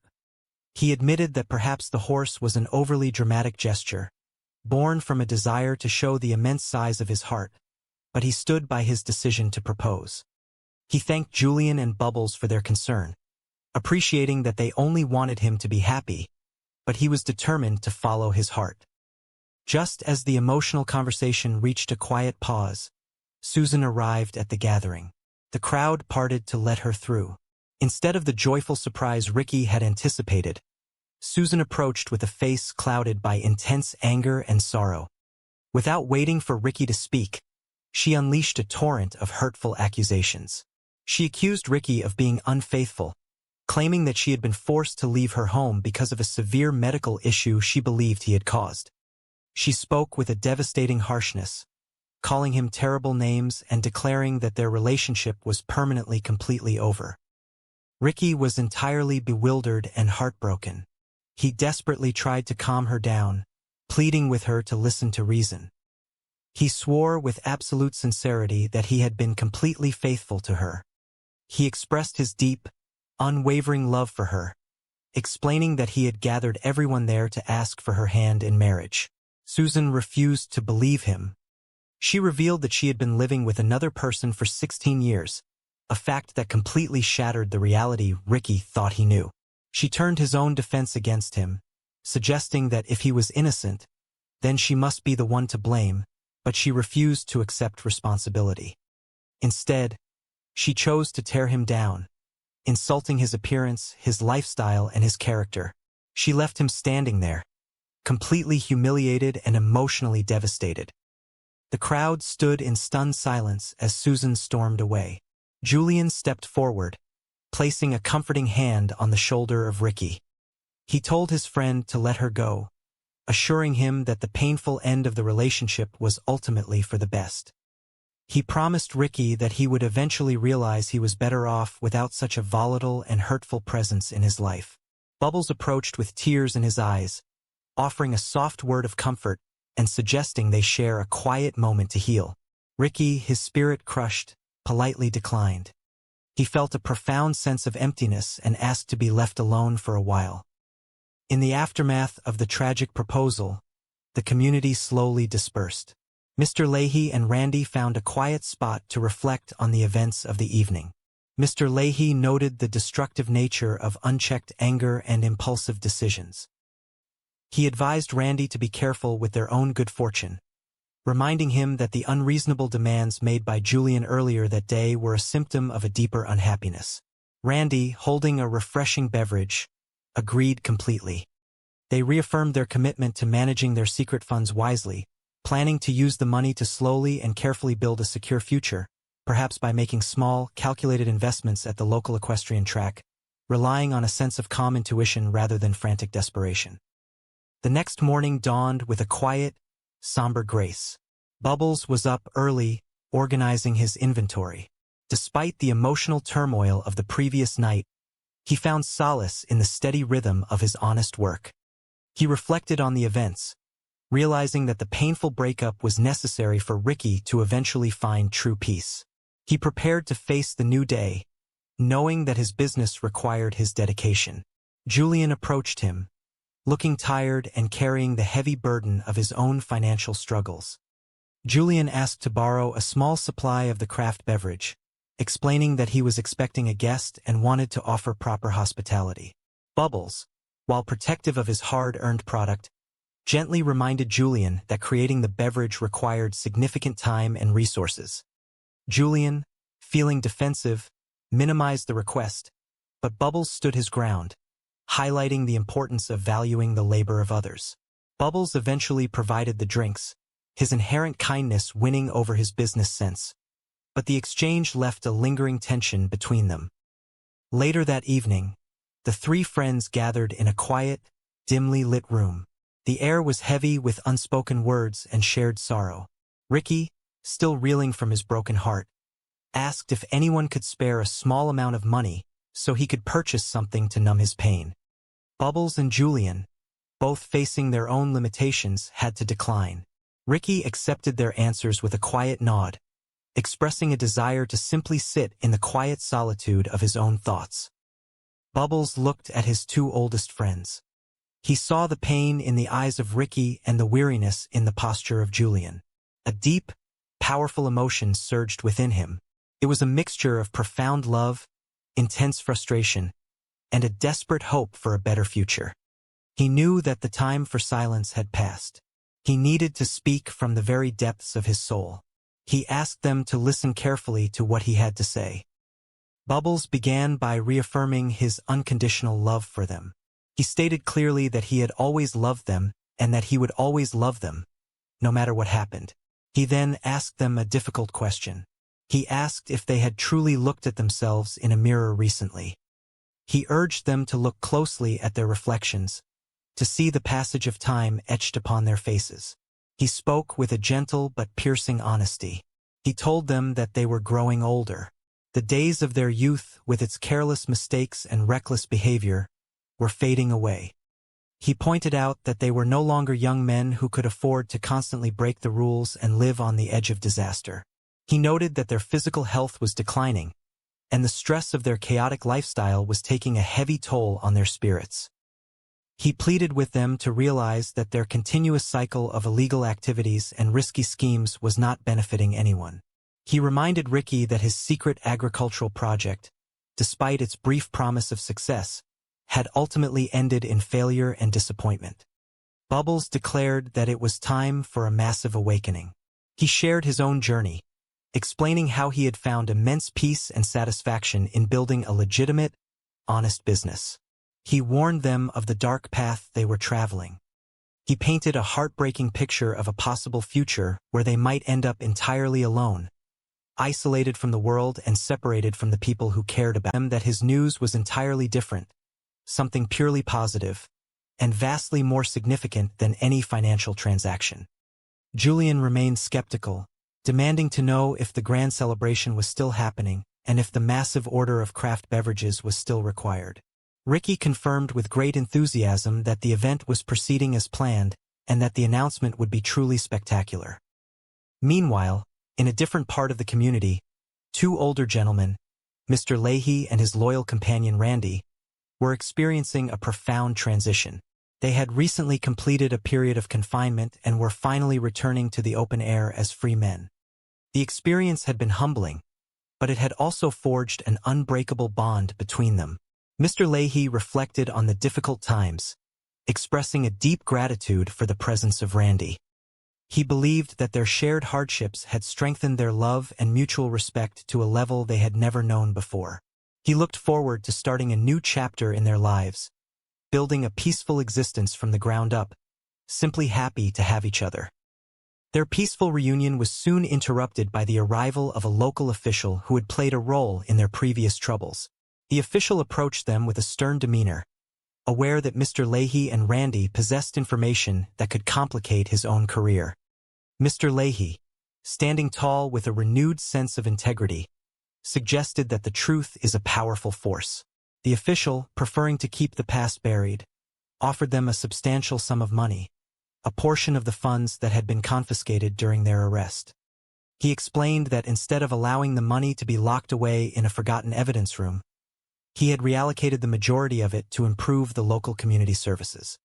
The remaining portion, amounting to $50,000, was offered to Mr. Leahy and Randy as a gesture of goodwill, provided they agreed to leave the past behind and never speak of the matter again. The official made it clear that a refusal would lead to further unnecessary complications for everyone involved. Mr. Leahy and Randy, recognizing the opportunity for a peaceful resolution and a financial fresh start, graciously accepted the arrangement. They gave their word that the matter was permanently settled. Back at the residence of Ricky, a remarkable transformation had taken place. Ricky had dedicated himself to constructing a magnificent living space. He proudly guided his friends through the new structure, pointing out the meticulous craftsmanship. He had built a comfortable sleeping area, a functional kitchen space, and even a dedicated room for his beloved grandson to visit. He then led them up a sturdy set of wooden stairs to a spacious upper deck. The area was beautifully furnished with comfortable chairs, a sound system for music, and a custom-made lamp that he had crafted himself. He beamed with pride, declaring that he felt like a king living in his own castle. Jacob and Corey were genuinely amazed by the quality of the work, praising the beautiful deck and the comfortable atmosphere. Ricky appreciated their compliments, acknowledging his own hard work. The conversation then shifted back to the impending grand announcement.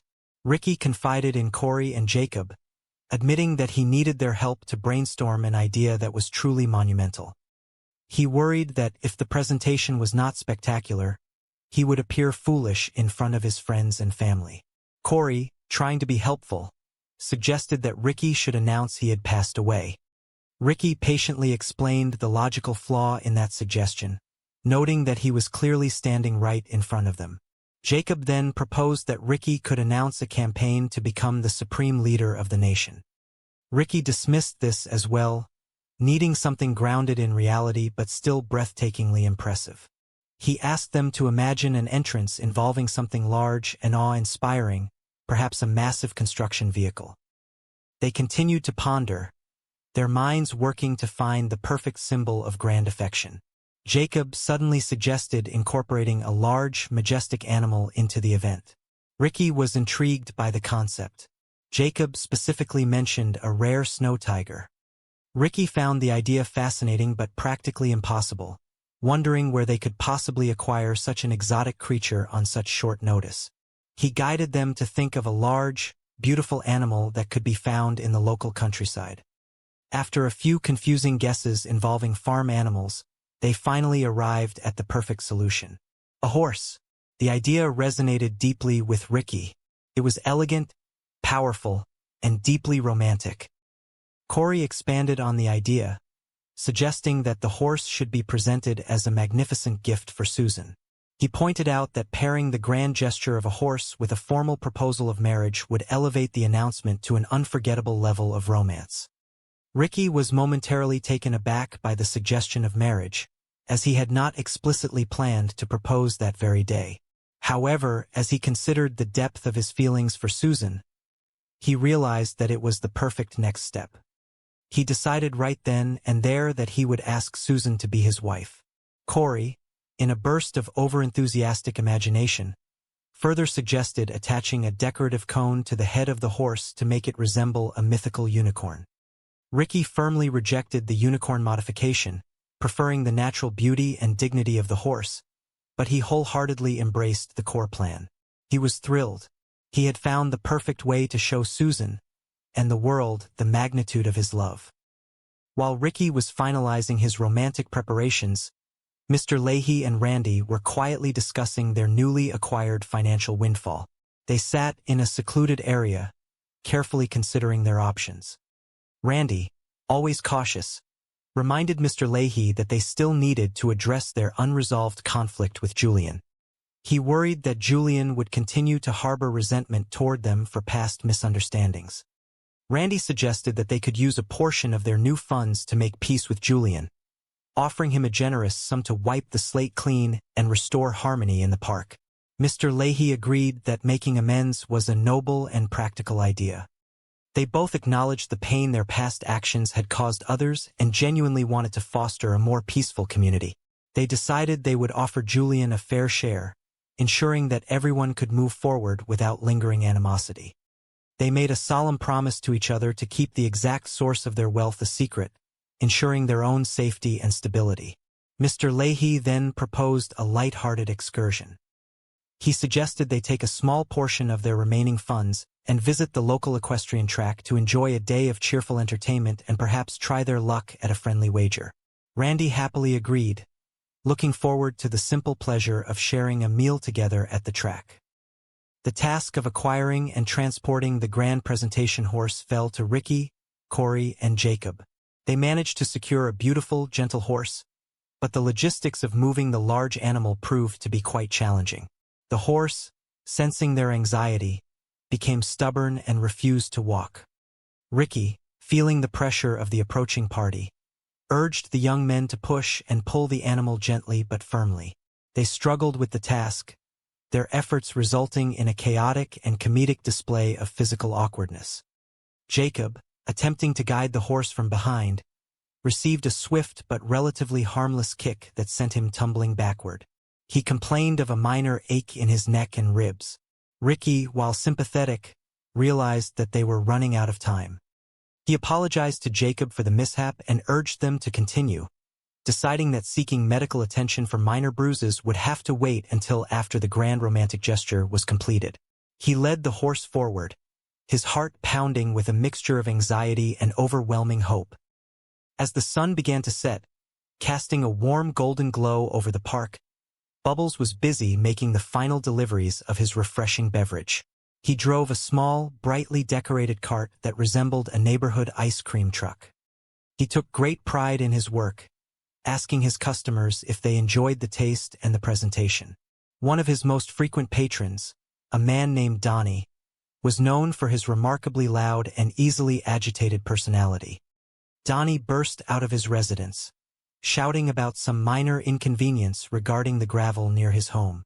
Bubbles, maintaining his calm and gentle demeanor, offered Donnie a complimentary case of the beverage to soothe his frustration. Donnie accepted the gift but continued to shout, demanding that Ricky replace some food items from a previous week. Bubbles kindly advised Donnie to relax and enjoy the evening, inviting him to join the upcoming celebration. As Bubbles drove away, he marveled at how exhausting it must be for Donnie to carry such intense anger in his heart all the time.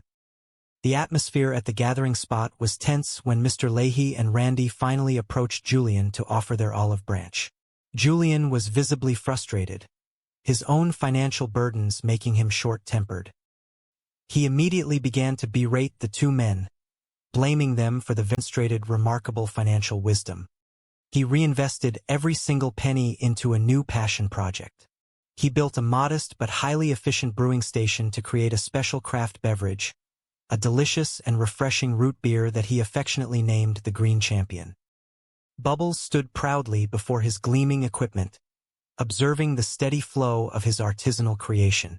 The process had started slowly, requiring immense patience and countless adjustments to the recipe. Now, however, the results were spectacular. The local residents had fallen in love with the unique taste of his beverage.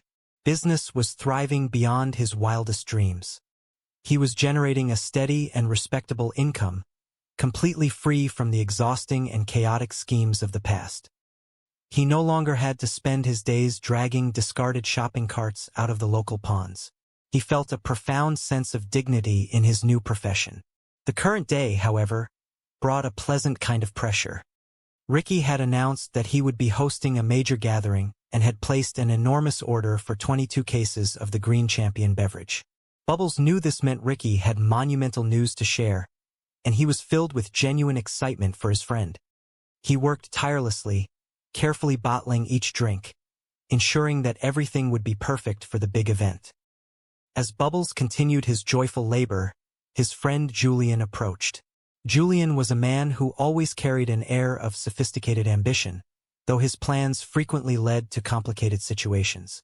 He greeted Bubbles and asked how the new enterprise was faring. Bubbles beamed with pride, explaining that the business was truly wonderful and far more rewarding than his previous difficult jobs. Julian, observing the obvious success, offered a complimentary remark, noting that it was wonderful to see the community embracing the product. Julian then presented a creative suggestion. He proposed that Bubbles should create a special edition of the beverage featuring his own name and image, perhaps calling it a health drink to appeal to fitness enthusiasts. Bubbles chuckled at the idea, appreciating the light-hearted humor. The conversation, however, soon shifted toward matters of finance. Julian began to inquire about the specific sales figures and profit margins. Bubbles, possessing a keen intuition, immediately sensed the underlying motive. He knew that because he was finally achieving financial stability, Julian was suddenly taking a very keen interest in the operational details of the business. Bubbles politely but firmly suggested that Julian should not interfere. Julian defended his questions, claiming that he only wanted to ensure that Bubbles was managing his company correctly and not being taken advantage of by unscrupulous suppliers. He used sophisticated terminology he had recently learned from watching television programs about wealthy investors. Bubbles saw through the facade. He understood that Julian was currently facing significant financial hardships. Julian confessed his difficult situation. He admitted that his attempts to live a legitimate lifestyle were proving to be incredibly challenging. He shared a humbling story about a recent romantic date. He had invited a woman over to watch a film, and he was so completely devoid of funds that she had to purchase her own microwave popcorn. He expressed his deep embarrassment over the situation. Bubbles listened with a mixture of sympathy and mild exasperation. He reminded Julian that they should be focusing on simple, inexpensive joys rather than worrying about lavish entertainment. Julian felt humiliated by his inability to provide even the most basic hospitality. Bubbles, demonstrating his endless generosity, handed Julian a small sum of money to help him through the difficult week. Julian initially resisted, his pride wounded, calling the gesture an act of charity. Bubbles gently corrected him, pointing out that true friends support each other in times of need, and that Julian should simply accept the help with grace. Julian finally accepted, his tough exterior softening just a fraction, revealing the vulnerability beneath. The peaceful afternoon was interrupted when Ricky arrived at the gathering spot. He was holding his arm, which bore the marks of a recent, painful scrape. He looked exhausted but carried a strange, hopeful energy. Bubbles immediately expressed concern, asking what had caused the injury. Ricky explained that he had been spending a great deal of time with his new companion, a woman named Susan. They had been courting for 4 or 5 months, and Ricky found the relationship to be a source of profound emotional comfort. He confessed that he had forgotten how beautiful it was to share his life, his thoughts, and his days with another person. He admitted that Susan had a strong and sometimes challenging personality, but the deep affection they shared was unlike anything he had ever experienced. He felt so inspired by their connection that he had decided to improve his physical health, realizing that he had let himself fall out of shape. Bubbles listened to Ricky speak about Susan. A part of Bubbles was genuinely overjoyed to see Ricky finding love and companionship. He knew that Ricky carried a deep loneliness inside and truly needed a supportive partner. However, Bubbles also harbored quiet reservations. He felt a mild sense of apprehension regarding Susan. He worried that her strong personality sometimes overwhelmed Ricky, influencing his decisions in ways Ricky did not even fully comprehend. Bubbles kept these thoughts to himself, choosing instead to focus on the immediate physical well-being of his friend. He asked again about the severe scrape on the arm of Ricky. Ricky recounted the events of the previous day. He explained that he, Corey, and Jacob had decided to engage in a recreational activity they called rollerblade skiing. They were gliding joyfully along a paved path when they unexpectedly encountered a rough patch of loose gravel. The sudden change in terrain caused them to lose their balance and fall heavily to the ground. Ricky noted that Jacob had suffered the most severe impact. He complained about the poor maintenance of the pathways, arguing that loose gravel was a serious hazard for recreational skaters. Bubbles, ever the logical thinker, gently corrected Ricky, clarifying that the activity was simply called inline skating. He then questioned how the group had even acquired the expensive equipment, suggesting that they might have obtained it through less than honorable means. Ricky quickly defended their actions, explaining that they had purchased the items from a newly opened, innovative retail establishment. The conversation took a more serious turn when the young daughter of Ricky, Trinity, arrived. She possessed a sharp mind and a caring heart. She noticed small, unusual marks on the chest of Jacob. Ricky attempted to dismiss them as minor injuries from the gravel during their skating accident. Trinity, however, was not easily fooled. She recognized that the marks were inconsistent with a simple fall. Under her persistent gaze, the facade of Ricky crumbled. He sighed deeply, the weight of his secret becoming too heavy to carry. He looked at his family and his friends, his eyes filled with sincere regret. He confessed that he had been keeping a massive secret from them throughout the entire summer. He admitted that he had not been attending the educational courses he had claimed to be taking. Instead, he had been working in isolation, cultivating a large agricultural project in a hidden location near the bluffs. The revelation brought a wave of disappointment over the group. Trinity reminded him of his solemn promise to avoid such risky endeavors. Ricky offered a heartfelt apology. He tried to explain the scale and beauty of what he had achieved. He described the magnificent plants he had grown, standing over 8 feet tall, nourished by a complex irrigation system he had built with his own hands. He spoke of the legitimate arrangement he had secured, a singular transaction that would have provided enough financial security for him to retire from his chaotic lifestyle forever. He explained how close he had come to providing a perfect, stable life for his family. He then confessed the tragic conclusion of the project. He admitted that he had brought Corey and Jacob along for the final harvest, and that they had been ambushed by unknown individuals who took everything they had worked so hard to grow. Trinity and the others were shocked and worried. They chastised Ricky for putting the young men in potential danger. Ricky accepted the blame but noted that Corey and Jacob had been eager to participate. He expressed his deep frustration, stating that he had been incredibly close to achieving total freedom. He spoke of a fleeting desire to find those who had wronged him, but the group urged him to let it go. They insisted that the project was finished, the harvest was gone, and the most important thing was that they were all safe. Julian, feeling a familiar sense of exasperation, remarked that he should have anticipated that the big, mysterious announcement Ricky had been planning would be connected to another one of his misguided schemes. Ricky quickly corrected him. He insisted with absolute certainty that his upcoming announcement had absolutely nothing to do with the lost agricultural project. He promised them, "Here, I will give you a little bit of whiskey, because I do feel bad for what happened to you today. That was messed up, but I think it is for the best. I really do." Ricky took the flask, looking up at Bubbles with bloodshot, grateful eyes. "Thanks, Bubbles." Bubbles took a deep breath, wiping a tear from his cheek. "Boys, I have got to get something off my chest here that has been building. It has been building and I cannot take it anymore." Julian stepped closer, sensing the gravity in Bubbles' voice. "Okay, listen," Bubbles said, his voice steadying, anchored by the truth of his words. "I will start off by saying I love you guys. Okay? I always have and I always will."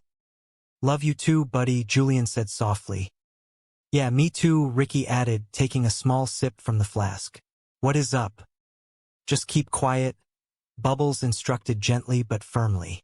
Shut your lips and listen for once. I have got the floor. He looked back and forth between them, his eyes pleading for them to finally understand. Now, this might sting a bit, boys, but it needs to be said. Have you guys looked in the mirror lately? Have you really looked in the mirror, like went right up close and looked at yourself in the mirror? No, I have not, Ricky admitted, looking down in shame. I do not like getting too close to the mirror. They get scared of me, and I feel like they are going to suck me right in or something. Well, you should do it, Ricky, Bubbles insisted, his voice thick with emotion, because it is time to grow up, especially you two, because we are getting old, boys. We are getting old, and we are getting out of shape, and we are getting bad looking. We are getting bad looking, and you are not getting any younger. But what are you doing? You are breaking the law like you are 17 years old. Nothing is changing. And who is benefiting from it? Nobody. I almost benefited today, Ricky protested weakly. I was almost retired. You shut up too, Ricky. Bubbles snapped, tears streaming freely down his face now, because you are not retired. That is the point I am trying to make. You are not retired, and you should not have been lying to us about growing marijuana. That is nonsense. Yeah, that was nonsense, Ricky agreed, his voice breaking. I know. I am sorry, it was dumb. I should have told you guys. You should have told us. Bubbles cried out, the pain evident in every syllable. This is a wake-up call right now, boys. Telling you, because I am already gone legit. I have got legit things going on. And you guys, I know how you operate. You got no money now. You are broke, and I know what that turns into. He pointed a trembling finger toward the dark, imposing silhouette of the distant prison walls on the horizon. Next thing you know, you are going to be in jail forever. You are going to wind up in there for the rest of your lives. In there all alone, dying, looking bad. And when you are in there taking your last breaths, Ricky, sucking in your last breath on earth, there is going to be no family there and no Bubbles to hold your hand. Come on, Bubbles, Julian whispered, stepping forward to put a hand on his friend's shaking shoulder. Do not come on me, Bubbles sobbed, wiping his eyes frantically. It is true. Like, if you guys love me as much as you say you do, then breaking the law is over for good. That is it. That is all I have got to say. I want you guys to think about that tonight. He turned away, the emotional weight of the confrontation leaving him utterly exhausted. He looked back over his shoulder one last time, his eyes shining with a fierce, unconditional love. Here, Ricky, Bubbles said softly, nodding toward the flask in Ricky's hand. You can finish that off. Consider it thinking liquor. You got any ice or mixers? Thanks, buddy, Ricky whispered, clutching the flask tightly against his chest, the reality of Bubbles' words finally penetrating the heavy fog of his misery. I hope you get back, Julian, Bubbles said, offering a small, watery smile to the man who had always tried to be the leader. Thanks, Julian replied, his voice barely a whisper, the borrowed beer suddenly feeling incredibly heavy in his hands. As Bubbles walked back to his shed, leaving Ricky and Julian standing alone under the vast, starry sky, a profound silence settled over the trailer park. It was a silence born not of emptiness, but of deep, quiet contemplation. The road ahead would be long and difficult, and the temptation to fall back into their old, destructive habits would always be there. But as Ricky looked down at the flask, and Julian looked over at his oldest friend, they both knew that Bubbles was right. The time for childish games was over. It was time to finally grow up, to face the mirror, and to try, against all odds, to build a life worth living together. The evening air was thick with the scent of pine and unfulfilled promises. But for the first time in a long time, Richard felt a profound sense of hope swelling within his chest. He stood at the edge of the dense woods, the silver moonlight cascading over his broad shoulders, casting long shadows against the damp earth. This was a monumental night. For years, he had relied on his friends, Julian and the bespectacled, gentle-hearted Bubbles, to guide him through life's countless obstacles. Often, their intertwined paths had led to nothing but chaos and heartache. But not tonight. Tonight was the culmination of his own independent effort, his own grand design. He looked out over the hidden valley where his secret agricultural project had flourished. He had spent the entire summer studying, reading thick volumes on botany and soil acidity, proving to himself and the world that he could be a man of science and dedication. He had partnered with a legitimate botanical society in the city, negotiating a quiet but highly lucrative cash arrangement for his rare, meticulously cultivated herbs. "I finally educated myself," Richard whispered to the wind, a smile tugging at the corners of his mouth. "If you want something done right, you have to do it yourself." Beside him, his loyal but perpetually confused friends, Corey and Jacob, nodded enthusiastically. "We absolutely have your back, Richard," Corey beamed, his youthful face illuminated by the soft moonlight. "Quiet down, boys." Richard hushed them gently, feeling the weight of leadership upon his shoulders. "I am trying to have a moment of reflection here. I secured an incredible arrangement. Pure currency. This is the end of our struggles. I have finally achieved success." A pang of guilt washed over him as he thought of Julian and Bubbles. He had kept this grand enterprise a secret from them, fearing their judgment or their desire to take control. He knew they would be deeply hurt when they discovered he had ventured out alone. But Richard had a plan. He would use his newfound wealth to host the most magnificent celebration their small community had ever seen. A grand gathering would mend any broken fences. Joyous gatherings always had a way of healing old wounds. "All right, gentlemen," Richard said, his voice dropping to a focused whisper.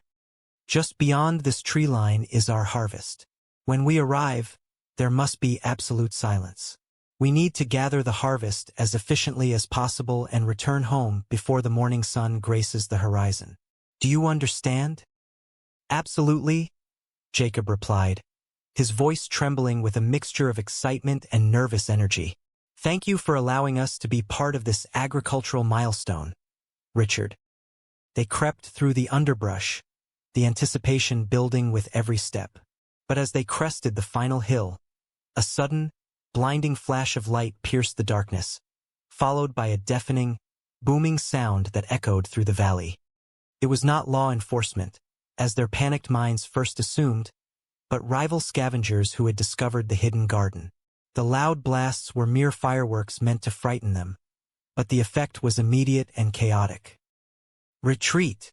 Richard shouted, his heart pounding a frantic rhythm against his ribs. In the ensuing panic, the three men scrambled backward in the dark, losing their footing on a steep, treacherous embankment. They tumbled head over heels down a steep incline of loose gravel and sharp rocks.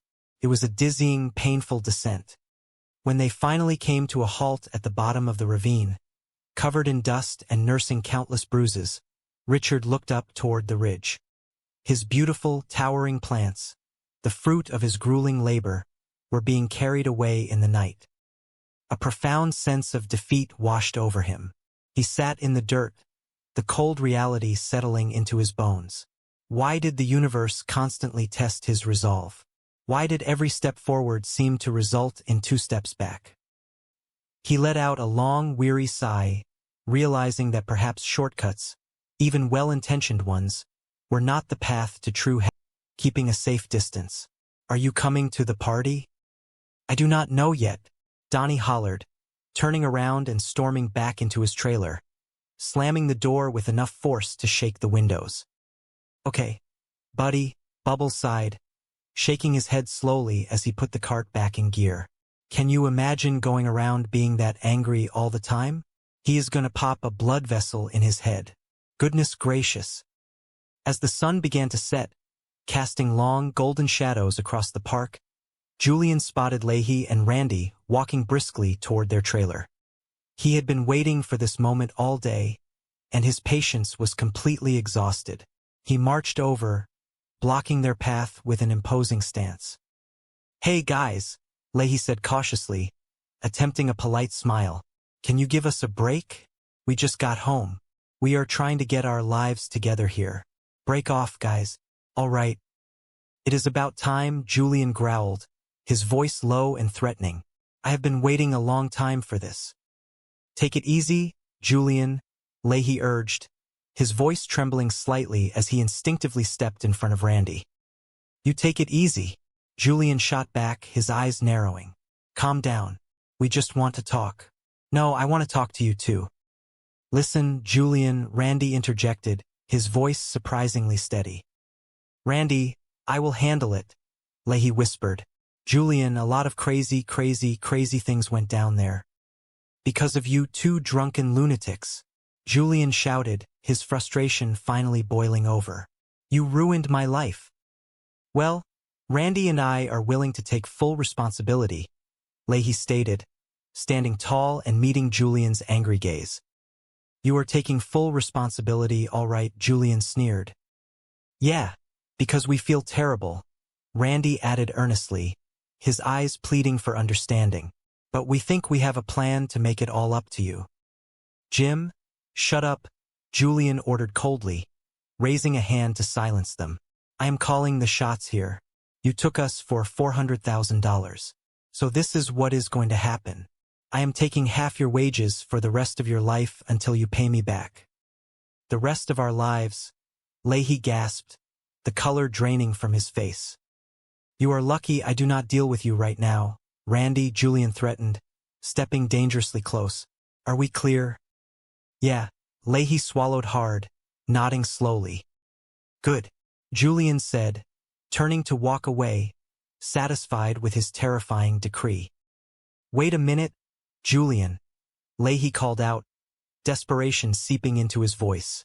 Calm down. It is just crazy talk. It is not fair. Just hear us out, Randy pleaded, taking a step forward. We got a very generous offer for you, Julian. Wait a minute, Julian paused, looking back at them with a mixture of suspicion and curiosity. Julian is giving us his terms. Thank you, Julian, Leahy said, his heart pounding in his chest. Sorry, buddy. By nightfall, Ricky's newly constructed deck was transformed into a bustling, vibrant party zone. Strings of colorful lights were draped across the wooden railings, and the sound of upbeat music thumped loudly from a large speaker system. The residents of the trailer park had gathered in full force, holding bottles of Green Bastard India Pale Ale, laughing and talking in the warm night air. Yo, what is up, y'all? A voice boomed over the microphone, hyping up the crowd. Hope you all are having a good time. Make some noise out there. Make some noise, yeah, you all rocking with us. Hope you all having a good time. Make some noise for my man, Ricky. Yeah. Ricky stepped out onto the upper deck, looking down at his friends and neighbors. He wore a slightly wrinkled button-down shirt, and his injured arm was awkwardly hidden behind his back. He grabbed the microphone, grinning widely. Thanks, boys, Ricky said, his voice echoing across the park. How is everyone doing today? Yeah. The crowd roared back in approval. Right on. Well, today is a monumental occasion for me, and that is why I wanted everybody here, Ricky announced proudly. How is everybody doing? Great. You ready for the big announcement? Yeah. The crowd cheered again, anticipation hanging thick in the air. All right, Corey, Jacob, you are on. It is time. The crowd parted slowly as Corey and Jacob, both looking incredibly exhausted and battered, led the massive brown horse into the center of the gathering. A collective gasp rippled through the audience. Check out this thing, Ricky proclaimed proudly, gesturing toward the bewildered animal. Oh my goodness, are you joking, Ricky? Bubbles asked, his eyes wide behind his thick glasses as he stared at the horse. That is the big announcement? You got a horse? What? Well, it is not for me, Bubbles, Ricky explained, a huge smile on his face. Is she not beautiful? What a beautiful horse, someone in the crowd murmured. Does it have a male voice? Another person asked, squinting in the dim light. Yeah, dude, it has a huge one. Actually, I guess it is a he, so... Ricky stammered, momentarily flustered. Anyway, today I want to give this beautiful horse to the love of my life, Susan, and I am going to ask her to marry me. So thanks again, everybody, for coming. What? Bubbles whispered to Julian, who was standing beside him with a look of pure disbelief. What is he doing? Oh my goodness, Julian, this is bad. This is bad, Bubbles said, grabbing Julian's arm in panic. Look, what is the matter with you? Julian yelled up to Ricky, unable to contain his frustration. You do not need a horse, you dummy. If she loves you and she wants to marry you, God help her. You do not need a horse or anything else. Ricky, get down here right now. Get down here, Bubbles pleaded, waving his hands frantically. Ricky trotted down the wooden stairs, looking slightly confused by their reaction. What is up, Bubbles? Well, what are you doing? Bubbles demanded, his voice filled with concern. You are getting engaged.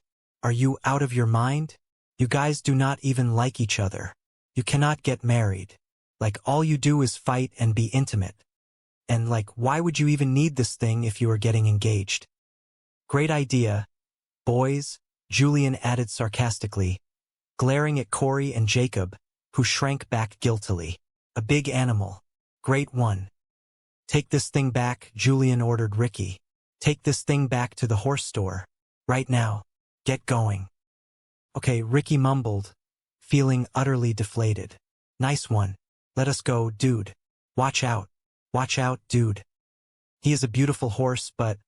Ricky, Bubbles sighed, shaking his head. Jesus, Marfi. You know what, though, Bubbles? Ricky said, turning back, his eyes filled with a surprising vulnerability. Like, I really do think that I love her enough. And you know what they say, good hard, heavy intimacy should cancel out hard, heavy arguing and fighting, right? Ricky, who says that? Bubbles asked, completely baffled. Who says that? Okay, you know what? Ricky relented, rubbing the back of his neck. Maybe a horse was a bit much, gift-wise, whatever. I just wanted to show my future wife how much I loved her. So I wanted it to be big. But I guess the real big news here is the engagement, right? I guess it is, Ricky, Bubbles said softly, placing a comforting hand on Ricky's arm. Congratulations. I do not know. I just want you to be happy, but that is fine. Yeah, me too, buddy, but Julian started to say, but he was interrupted by the sound of tires screeching to a halt at the edge of the party. Well, here she is now, everyone, Ricky announced, a smile returning to his face as he turned toward the arriving car. Thanks again for coming. Susan stepped out of the vehicle, and the atmosphere in the park instantly shifted. The air grew cold and heavy. She did not look like a woman arriving at a celebration. She looked like a hurricane about to make landfall. Her face was contorted in sheer, unadulterated fury. She slammed the car door with a terrifying bang and marched straight through the crowd. Her eyes locked on Ricky. Where is he? Susan demanded, her voice cutting through the music and the chatter like a knife. Oh, there he is. There is the liar. The crowd fell completely silent. The music seemed to fade away into nothingness. Ricky stood frozen, his confident smile melting into a mask of pure confusion and dread. You dirty low-down lying bastard, Susan spat, stopping just inches from Ricky's face. You terrible person. Where did you catch it? Huh? From one of these trashy... You got shot again, Ricky. Do not lie to me. Ricky looked down at his boots, the weight of his deception finally crashing down upon him. He could not lie to his daughter anymore. He took a deep breath, preparing to shatter the illusion he had so carefully built over the past few months. Okay, you know what? Ricky said, his voice trembling slightly. Trinity, boys, I am sorry.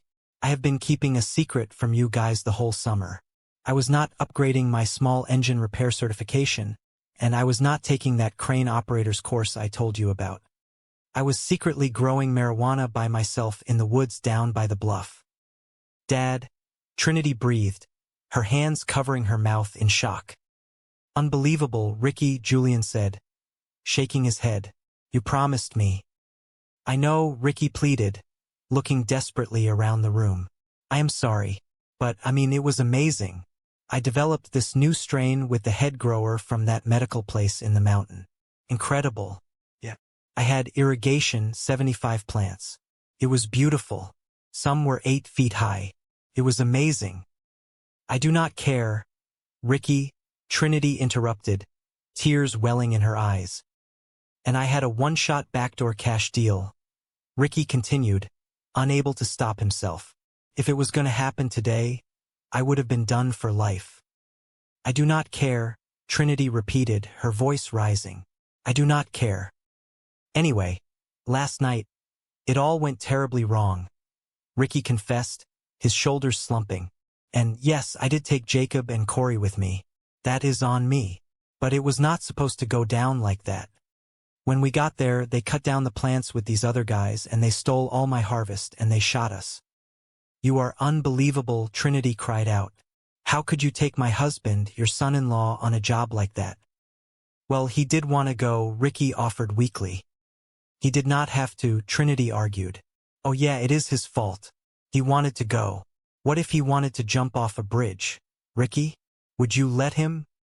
I do not even know what that is, Ricky mumbled. Why would you do this, man? Julian asked, his voice filled with genuine concern. And without us, you guys could have been killed. You know what, boys? Ricky said, his eyes hardening with a mix of sorrow and misplaced determination. I was this close to being retired. This close. And I am going to find out who stole the harvest, and I am going to deal with them. No, you are not, Julian commanded firmly. It is over. The harvest is gone. Leave it. I should have known, Julian muttered, rubbing his temples. I should have known that the big announcement was going to have something to do with illegal business, Ricky, every single time. No, Ricky protested, waving his uninjured arm frantically. That is not what the big, huge announcement is going to be at all. No, something totally different. Bigger than a tiny little drug deal. Okay, Julian said, raising an eyebrow. So there is still a big announcement, is there? And you still need all that beer? Yes, I do, Ricky insisted, his eyes regaining a spark of excitement. Big announcement coming down the pipe. It is huge. It is, you are. Big announcement still coming. Everybody, big announcement. It better be a doozy, Ricky, Julian warned him. It is going to be a major doozy, Ricky promised, backing out the door. You are so full of nonsense, man, Julian called out after him, though a small smile tugged at the corner of his mouth. The morning sun cast a warm, golden glow over the concrete walls of the Regional Correctional Facility. For Mr. Leahy and Randy, the heavy metal doors opening meant more than just the end of their sentence. It meant a profound rebirth. They stepped out into the fresh air, side by side, their bond unbroken by the harsh realities of incarceration. We are finally getting out today, Leahy said, his voice trembling with emotion as he looked at the bright sky. You know, I hate this despicable place. Randy and I got nothing now. We will be starting over from scratch, but that is okay. Because at least we will not be in here. At least we will have each other. He turned to Randy, reaching out to gently touch his shoulder. I love my Randy, my beautiful Randy. The time in here has helped Mr. Leahy and I get closer than we ever have been. I do not think our love has ever been stronger. I just hope he is okay in the head when we get out. That is all. Before they could take another step toward freedom, a sleek police cruiser pulled up directly in front of them. The window rolled down, revealing the stern face of Officer Ted. What do you want, Ted? Leahy asked, standing tall, wrapping a protective arm around Randy.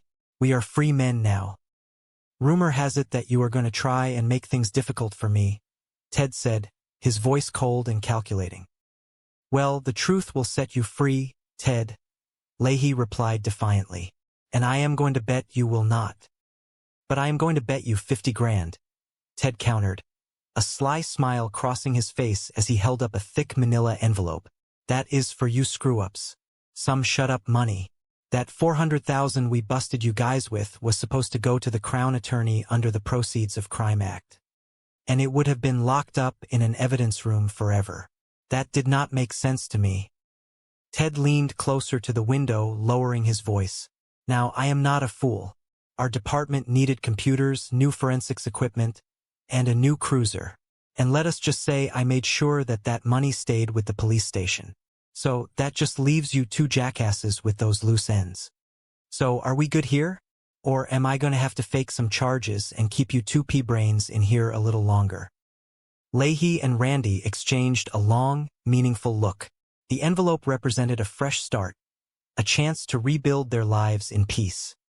Thanks a lot, Ted, Leahy said carefully, reaching out to take the heavy envelope. We are more than good, right, Mr. Leahy? Right, Randy agreed, nodding vigorously. You understand that this is hush money, Ted warned, his eyes narrowing. So not a word or I am going to destroy your lives. The cruiser sped away, leaving Leahy and Randy standing in the dust, the heavy envelope of cash sitting securely in Leahy's hands. It was a chaotic, beautiful world, and for the first time in a long time they had a fighting chance. Back at the trailer park, Ricky was bursting with nervous energy.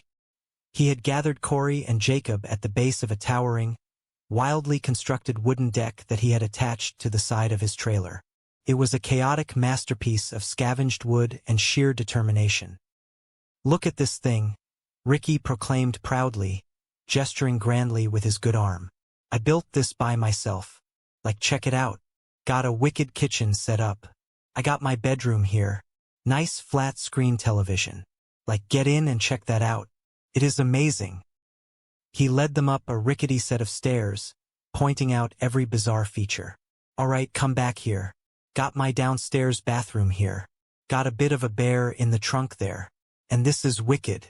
I built this for little Mo for when he wants to sleep over. He loves it. They reached the top level, which offered a sweeping view of the entire trailer park. All right, check this upstairs out. This is badass. Look at this patio. Got a couple recliners here. Blaster, television, nice lamp. Made that myself. Little stool for Jacob because he does not need much. And if you get too banged up here, got a nice urinal. You can relieve yourself right here like this, and it runs right down the hose into the downstairs bathroom. What do you think? Like, I am living like a king. Dude, this deck is awesome, Corey said, looking around in genuine awe. I love it up here. It is so badass. Yeah, Ricky, it really is incredible, Jacob agreed, his voice still a bit strained from his injuries. Yeah, I know how great it is. Okay? Ricky said, waving away their praise. I built the thing. I know how awesome it is. But back to the big announcement. It has got to be something huge or I am going to come across looking like a fool. Why do you not tell everyone you are dead? Corey suggested earnestly. That is big, man. Look, Corey, there is a problem with that, see? Ricky explained patiently. I am not dead, right? See where I am going with this? What if you were running for president? Jacob chimed in. There is nothing huger than that. That is brilliant, Jacob, Ricky said sarcastically. Really believable. Then I am going to run for president of Canada. Okay, whatever it is, it has to be something huge and you got to come in with something big. You mean like a dump truck or something? Corey asked. Because that would be cool. Goodness gracious, Ricky groaned, rubbing his face. Why did I even ask you? Light pierced the darkness. What is that? Ricky yelled, his voice cracking with panic. Is that the police? Cops? Jacob shrieked. A loud, booming sound shattered the tranquility of the forest. It was not a siren. It was a loud blast tearing through the leaves above them. It is just a shotgun, Ricky hollered, his survival instincts kicking in instantly. It is just a shotgun, boys. Get up, you cowards. Come on. What are you doing? Get back here. Chaos erupted in the clearing. Dark figures emerged from the shadows, rushing toward the precious plants with large cutting tools. Ricky watched in sheer horror as months of his hard work and dedication were violently dismantled before his very eyes. Oh my goodness! No! No! Oh my God! Ricky screamed into the night, his heart shattering into 1,000 pieces as he scrambled away from the chaotic scene. I guess I should not be surprised. Why does the world keep pushing me down? He tumbled through the bushes, the branches scraping against his skin, his dreams of a peaceful, legitimate retirement vanishing into the cold Halifax air. Miles away from the chaotic woods, In a small, meticulously organized wooden shed, Bubbles was experiencing a completely different kind of evening. The air in his shed was warm and smelled heavily of yeast, hops, and a lingering hint of tomatoes. Bubbles stood proudly in front of a series of gleaming glass carboys and copper tubing, a wide, joyful smile illuminating his face. "Oh hey fellas," Bubbles greeted imaginary visitors, practicing his sales pitch. "What is going on? Check out the new setup. Check this out. I sold my pizza sauce recipe to that guy with the weird accent." He patted a large, shiny brewing kettle with affectionate reverence. "I reinvested every penny into making beer. Look at this. Started off slow, but I am making some decent money at it now." He picked up a perfectly labeled bottle, holding it up to the light to admire the rich, amber liquid inside. "Look at that. Green Bastard India Pale Ale. Selling a ton of that to people in the park. Business is booming." It was true. Bubbles had found his calling. It was honest work, and it filled him with a profound sense of self-worth. But today the pressure was on. "It is booming," Bubbles continued, wiping his brow with a clean cloth, "but I am under some pressure today. Ricky is making some kind of a major announcement. He is throwing a big party. I have to get this whole batch bottled up because he ordered 22/4, so it must be big news. I am pumped." The door to the shed creaked open, and Julian walked in, a glass held firmly in his hand. He looked tired, the weight of his constant financial struggles evident in the dark circles under his eyes. "Hey Pops." "Hey Julian," Bubbles greeted them cheerfully. "How is the beer business treating you, buddy?" Julian asked, taking a sip from his glass. "Oh, it is amazing," Bubbles beamed. "It is amazing. A lot less work than hauling shopping carts and all." Julian leaned against the wooden counter, his eyes scanning the impressive brewing setup. "Here, bend over and I will take your temperature. It is good that people are digging it, man." "Yes, sir," Bubbles nodded proudly. "You know what?" Julian began, his tone shifting into something more calculated. "I have been thinking, why do you not make a beer with my name on it and your face?" Bubbles tilted his head, considering the idea. "Yeah, I might be able to. Maybe make a protein beer. Call it Muscle Man, get it? That is a little funny." "So what are your sales like, man?" Julian pressed, leaning closer. "You making a profit or what?" "My sales?" Bubbles asked, his cheerful demeanor faltering slightly. "Yeah. My sales are great, actually, Julian." Bubbles could see exactly where this conversation was heading. "See where this is going," he thought to himself. "Well, Bubbles is making money now. Bubbles is making money, so Julian is all of a sudden very interested in the beer business." "Do not be a jerk," Julian said defensively. "Let me guess," Bubbles sighed. "What? You want to be part of it?" "Listen, I just want to make sure you are doing the right thing here and nobody is ripping you off. Okay?" Julian argued, trying to sound authoritative. "Do you know the valuation of your company? Huh? Do you know your profit margins on your sales each week?" "Look," Bubbles replied, his voice firm but compassionate. "Do not try to interrogate me, buddy. Okay. I watch television programs about business, too. I know all these terms you are using." Julian deflated, his broad shoulders slumping in defeat. "Bubbles, I am broke, man. I do not know what I am going to do. I am trying to go legit here, man. But I am finding it very, very hard. I had movie night last night with a lovely woman. She had to buy the popcorn. You know how embarrassing that is?" "Well, I told you," Bubbles said gently. "You should not be going to the movies. It is a ripoff." "Bubbles, I was watching a movie in my trailer," Julian confessed, his voice tinged with shame. "I could not afford microwave popcorn. Like, this is bad, man."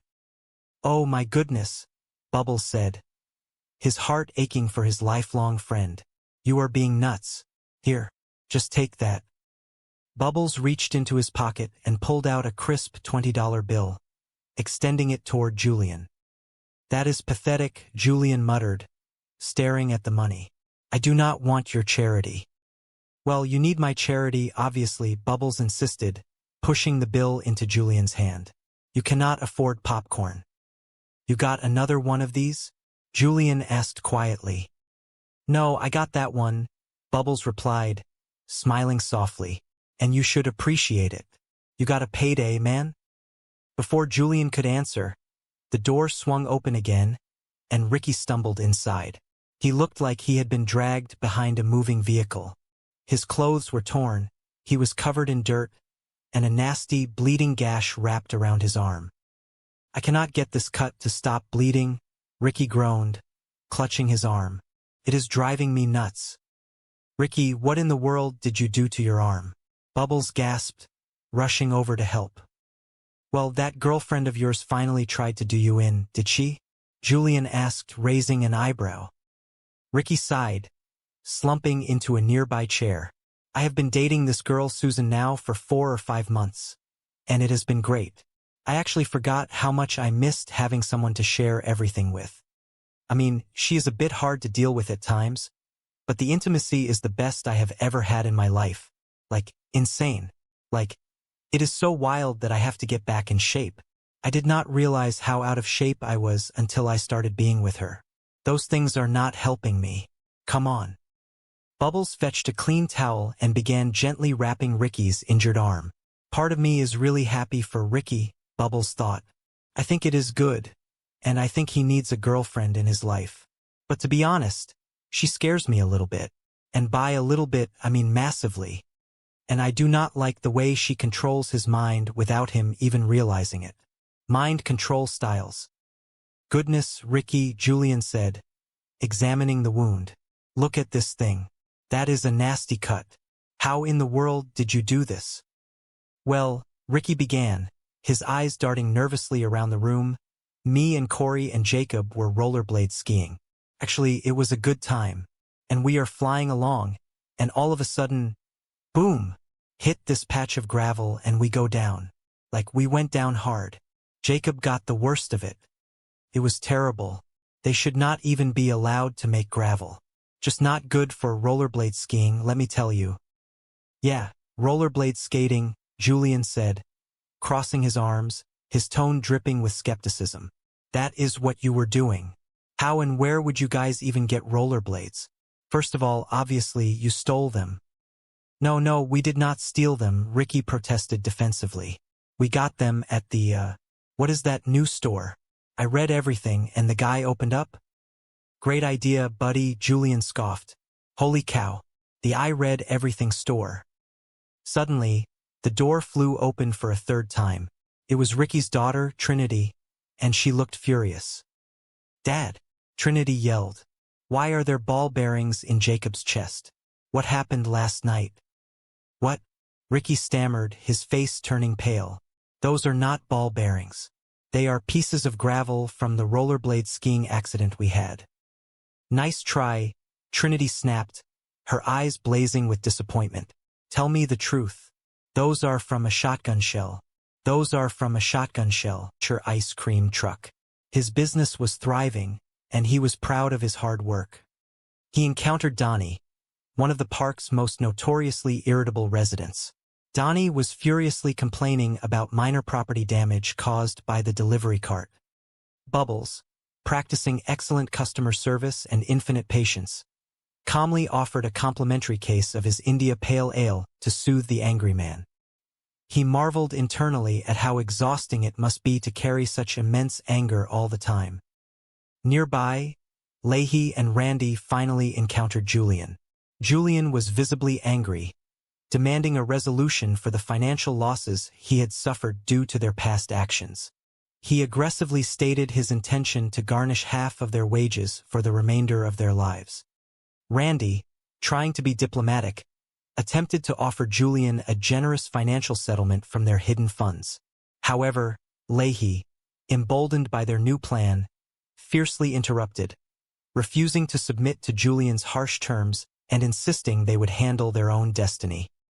The atmosphere in the park shifted dramatically as night fell and Ricky's highly anticipated party commenced.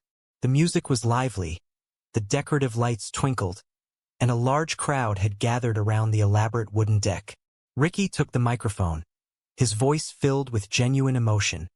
He thanked everyone for attending, acknowledging the evening as a monumental occasion. He asked the crowd if they were ready for the big announcement, and the response was a resounding, enthusiastic cheer.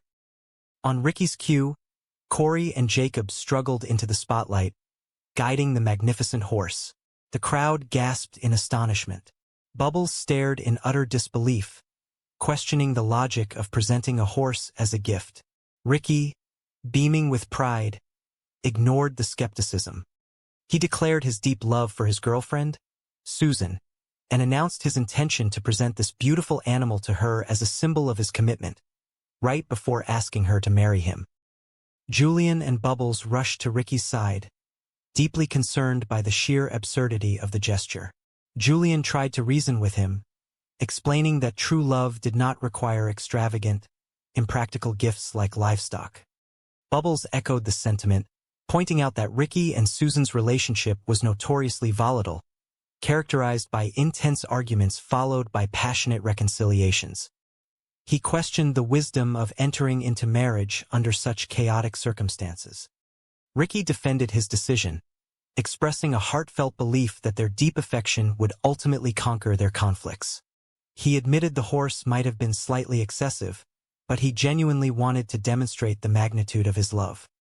Just as Ricky prepared to officially propose, Susan arrived. The crowd parted as she stormed toward the deck, her face contorted with absolute fury. She did not look at the horse. She looked only at Ricky, her eyes blazing with betrayal. She launched into a passionate, devastating tirade, accusing him of being a deceitful, dishonest scoundrel. She claimed he had ruined her life and broken her heart. Ricky, completely bewildered, desperately tried to calm her down and understand the source of her immense anger. He pleaded with her to listen, swearing his absolute fidelity and expressing his genuine intention to propose marriage that very night. Susan, however, scoffed at the idea of marriage. In a moment of shocking clarity, the truth was revealed. Amidst the tearful accusations, Susan admitted that she had been secretly involved with another man for the past 16 years. The realization hit Ricky like a physical blow. The betrayal he was being accused of was actually her own projection. She hurled a final string of tearful insults, criticizing his lifestyle and calling him a loser, before turning and marching away into the night. Ricky stood frozen, the beautiful horse standing placidly beside him, the grand romantic gesture shattered into a million pieces. Julian stepped forward, placing a comforting hand on Ricky's shoulder, softly advising him to let her go, assuring him that it was ultimately for the best. The party slowly dispersed, the festive mood replaced by a quiet, somber reflection. Bubbles, watching his two best friends struggle with their respective challenges, felt a profound sense of clarity wash over him. He realized that they could not continue living this way. He gathered Ricky and Julian, sitting them down for a deeply serious conversation. Bubbles took a deep breath, his voice trembling slightly with emotion. He began by affirming his unconditional, lifelong love for them both. Then he delivered the harsh, necessary truth. He asked them if they had truly looked in the mirror lately, if they had honestly examined the trajectory of their lives. He pointed out that they were growing older, their youthful energy was fading, and yet they were still trapped in the same destructive cycles they had begun when they were 17 years old. He emphasized that their continuous disregard for the law and their pursuit of quick, illegal wealth was benefiting absolutely no one. It only brought chaos, heartbreak, and the constant threat of imprisonment. Ricky tried to interject, clinging to the illusion of his near success with the harvest, but Bubbles gently silenced him. He reminded Ricky that the success was a mirage, and the reality was a life built on falsehoods and danger. Bubbles' voice grew stronger, carrying the weight of deep humanistic wisdom. He painted a stark, poignant picture of a future where they might end up spending their final days in a cold prison cell, entirely alone, without family or friends to comfort them. He issued a final, desperate plea. He told them that if their love for him was genuine, they needed to make a permanent change. They needed to abandon their illicit activities, embrace honest work, and strive to be better men. He poured a small amount of beverage for Ricky, offering it not as an escape, but as a catalyst for deep, transformative thought. As the night quieted around them, the three friends sat in the stillness, contemplating the heavy, undeniable truth of Bubbles' words, and the very real possibility of finally choosing a brighter, more honorable path forward. The night sky over Halifax was a vast canopy of deep indigo, scattered with a million brilliant stars that seemed to shine just a little bit brighter on this particular evening. The air was cool and crisp, carrying the faint, earthy scent of the surrounding pine forests. Ricky stood at the edge of the tree line, taking a deep breath of the fresh night air. For the first time in a long time, he felt a profound sense of clarity and purpose. He looked up at the moon, a quiet smile forming on his face. This is a big, big night for me, Ricky thought to himself, his heart swelling with a rare kind of pride. I finally did something of my own, and it paid off. I mean, that is why things got messed up in the past, because of Julian and Bubbles. For years, he had always followed their lead, always relied on their plans, and it usually ended in disaster. But not this time. I finally got myself learned, he muttered into the quiet night. You want something done right, you get it done by your own. He turned around to see his two loyal, albeit slightly clumsy, companions, Corey and Jacob, standing a few paces behind him. They were looking at him with wide, eager eyes, ready to follow his every command. Ricky felt a surge of affection for them. Well, you helped a bit too, Ricky said, acknowledging their presence. Yeah, man, we totally had your back, Corey replied, his voice filled with genuine enthusiasm. Ricky held up a hand, eager to maintain his train of thought. Would you keep quiet? Can you not see I am talking here? Anyway, I got this incredible backdoor deal with one of the dispensaries in Halifax. Cash. Money. I am done. I finally did it. He looked back out toward the dark woods, his mind racing with possibilities. He pictured a life of peace, a life where he did not have to constantly look over his shoulder. You know, Julian and Bubbles are probably going to be a little upset if they find out I was going to do it first, but I am just going to throw a massive party, and that will fix it. Parties fix everything. He turned back to Corey and Jacob, his expression growing serious and focused. Okay, boys, just up here past this tree line. When we get there, no talking, no messing around. We are going to get the plants cut down as fast as we can, and get out of here before that sun comes up. Okay? Hells yeah, Corey and Jacob whispered in unison, nodding vigorously. Hey, do not worry, we got this, Ricky, Corey added. Hey, thanks for bringing us to the harvest, man. The three men moved stealthily through the underbrush, their footsteps muffled by the damp earth. The anticipation was palpable. Ricky could almost taste the success. But just as they reached the clearing where the magnificent plants stood tall and fragrant, a sudden, blinding light scratched him, but his family was not easily fooled. Trinity, his bright and observant daughter, demanded to know the truth about his injury. Ricky, desperate to maintain his facade of success, fabricated an elaborate and ridiculous story. He claimed that he, Corey, and Jacob had been engaging in a daring new sport called rollerblade skiing. He vividly described how they were gliding along beautifully until they hit a treacherous patch of gravel, resulting in a severe and painful tumble. He emphasized that Jacob had taken the worst of the fall, cursing the very existence of gravel on paved roads. Julian, who had just arrived, immediately saw through the flimsy deception. He questioned the logistical impossibility of rollerblade skiing and demanded to know where they had even acquired the equipment, assuming they had been stolen. Ricky defensively named a fictional store, but the truth was beginning to unravel. Trinity noticed small, dark marks on Jacob's clothing and demanded an explanation. Ricky stubbornly clung to his gravel story, but Julian sternly confronted him, recognizing the marks as remnants of a scattergun blast. He implored Ricky to stop lying to the people who loved him. Cornered and overwhelmed by guilt, Ricky finally broke down. He gathered his family and friends, offering a sincere and difficult apology. He confessed that he had been keeping a massive secret from them for the entire summer. He had not been upgrading his small engine repair certification, nor had he been attending the crane operator courses as he had promised. Instead, he had been secretly cultivating a massive medicinal garden deep in the woods.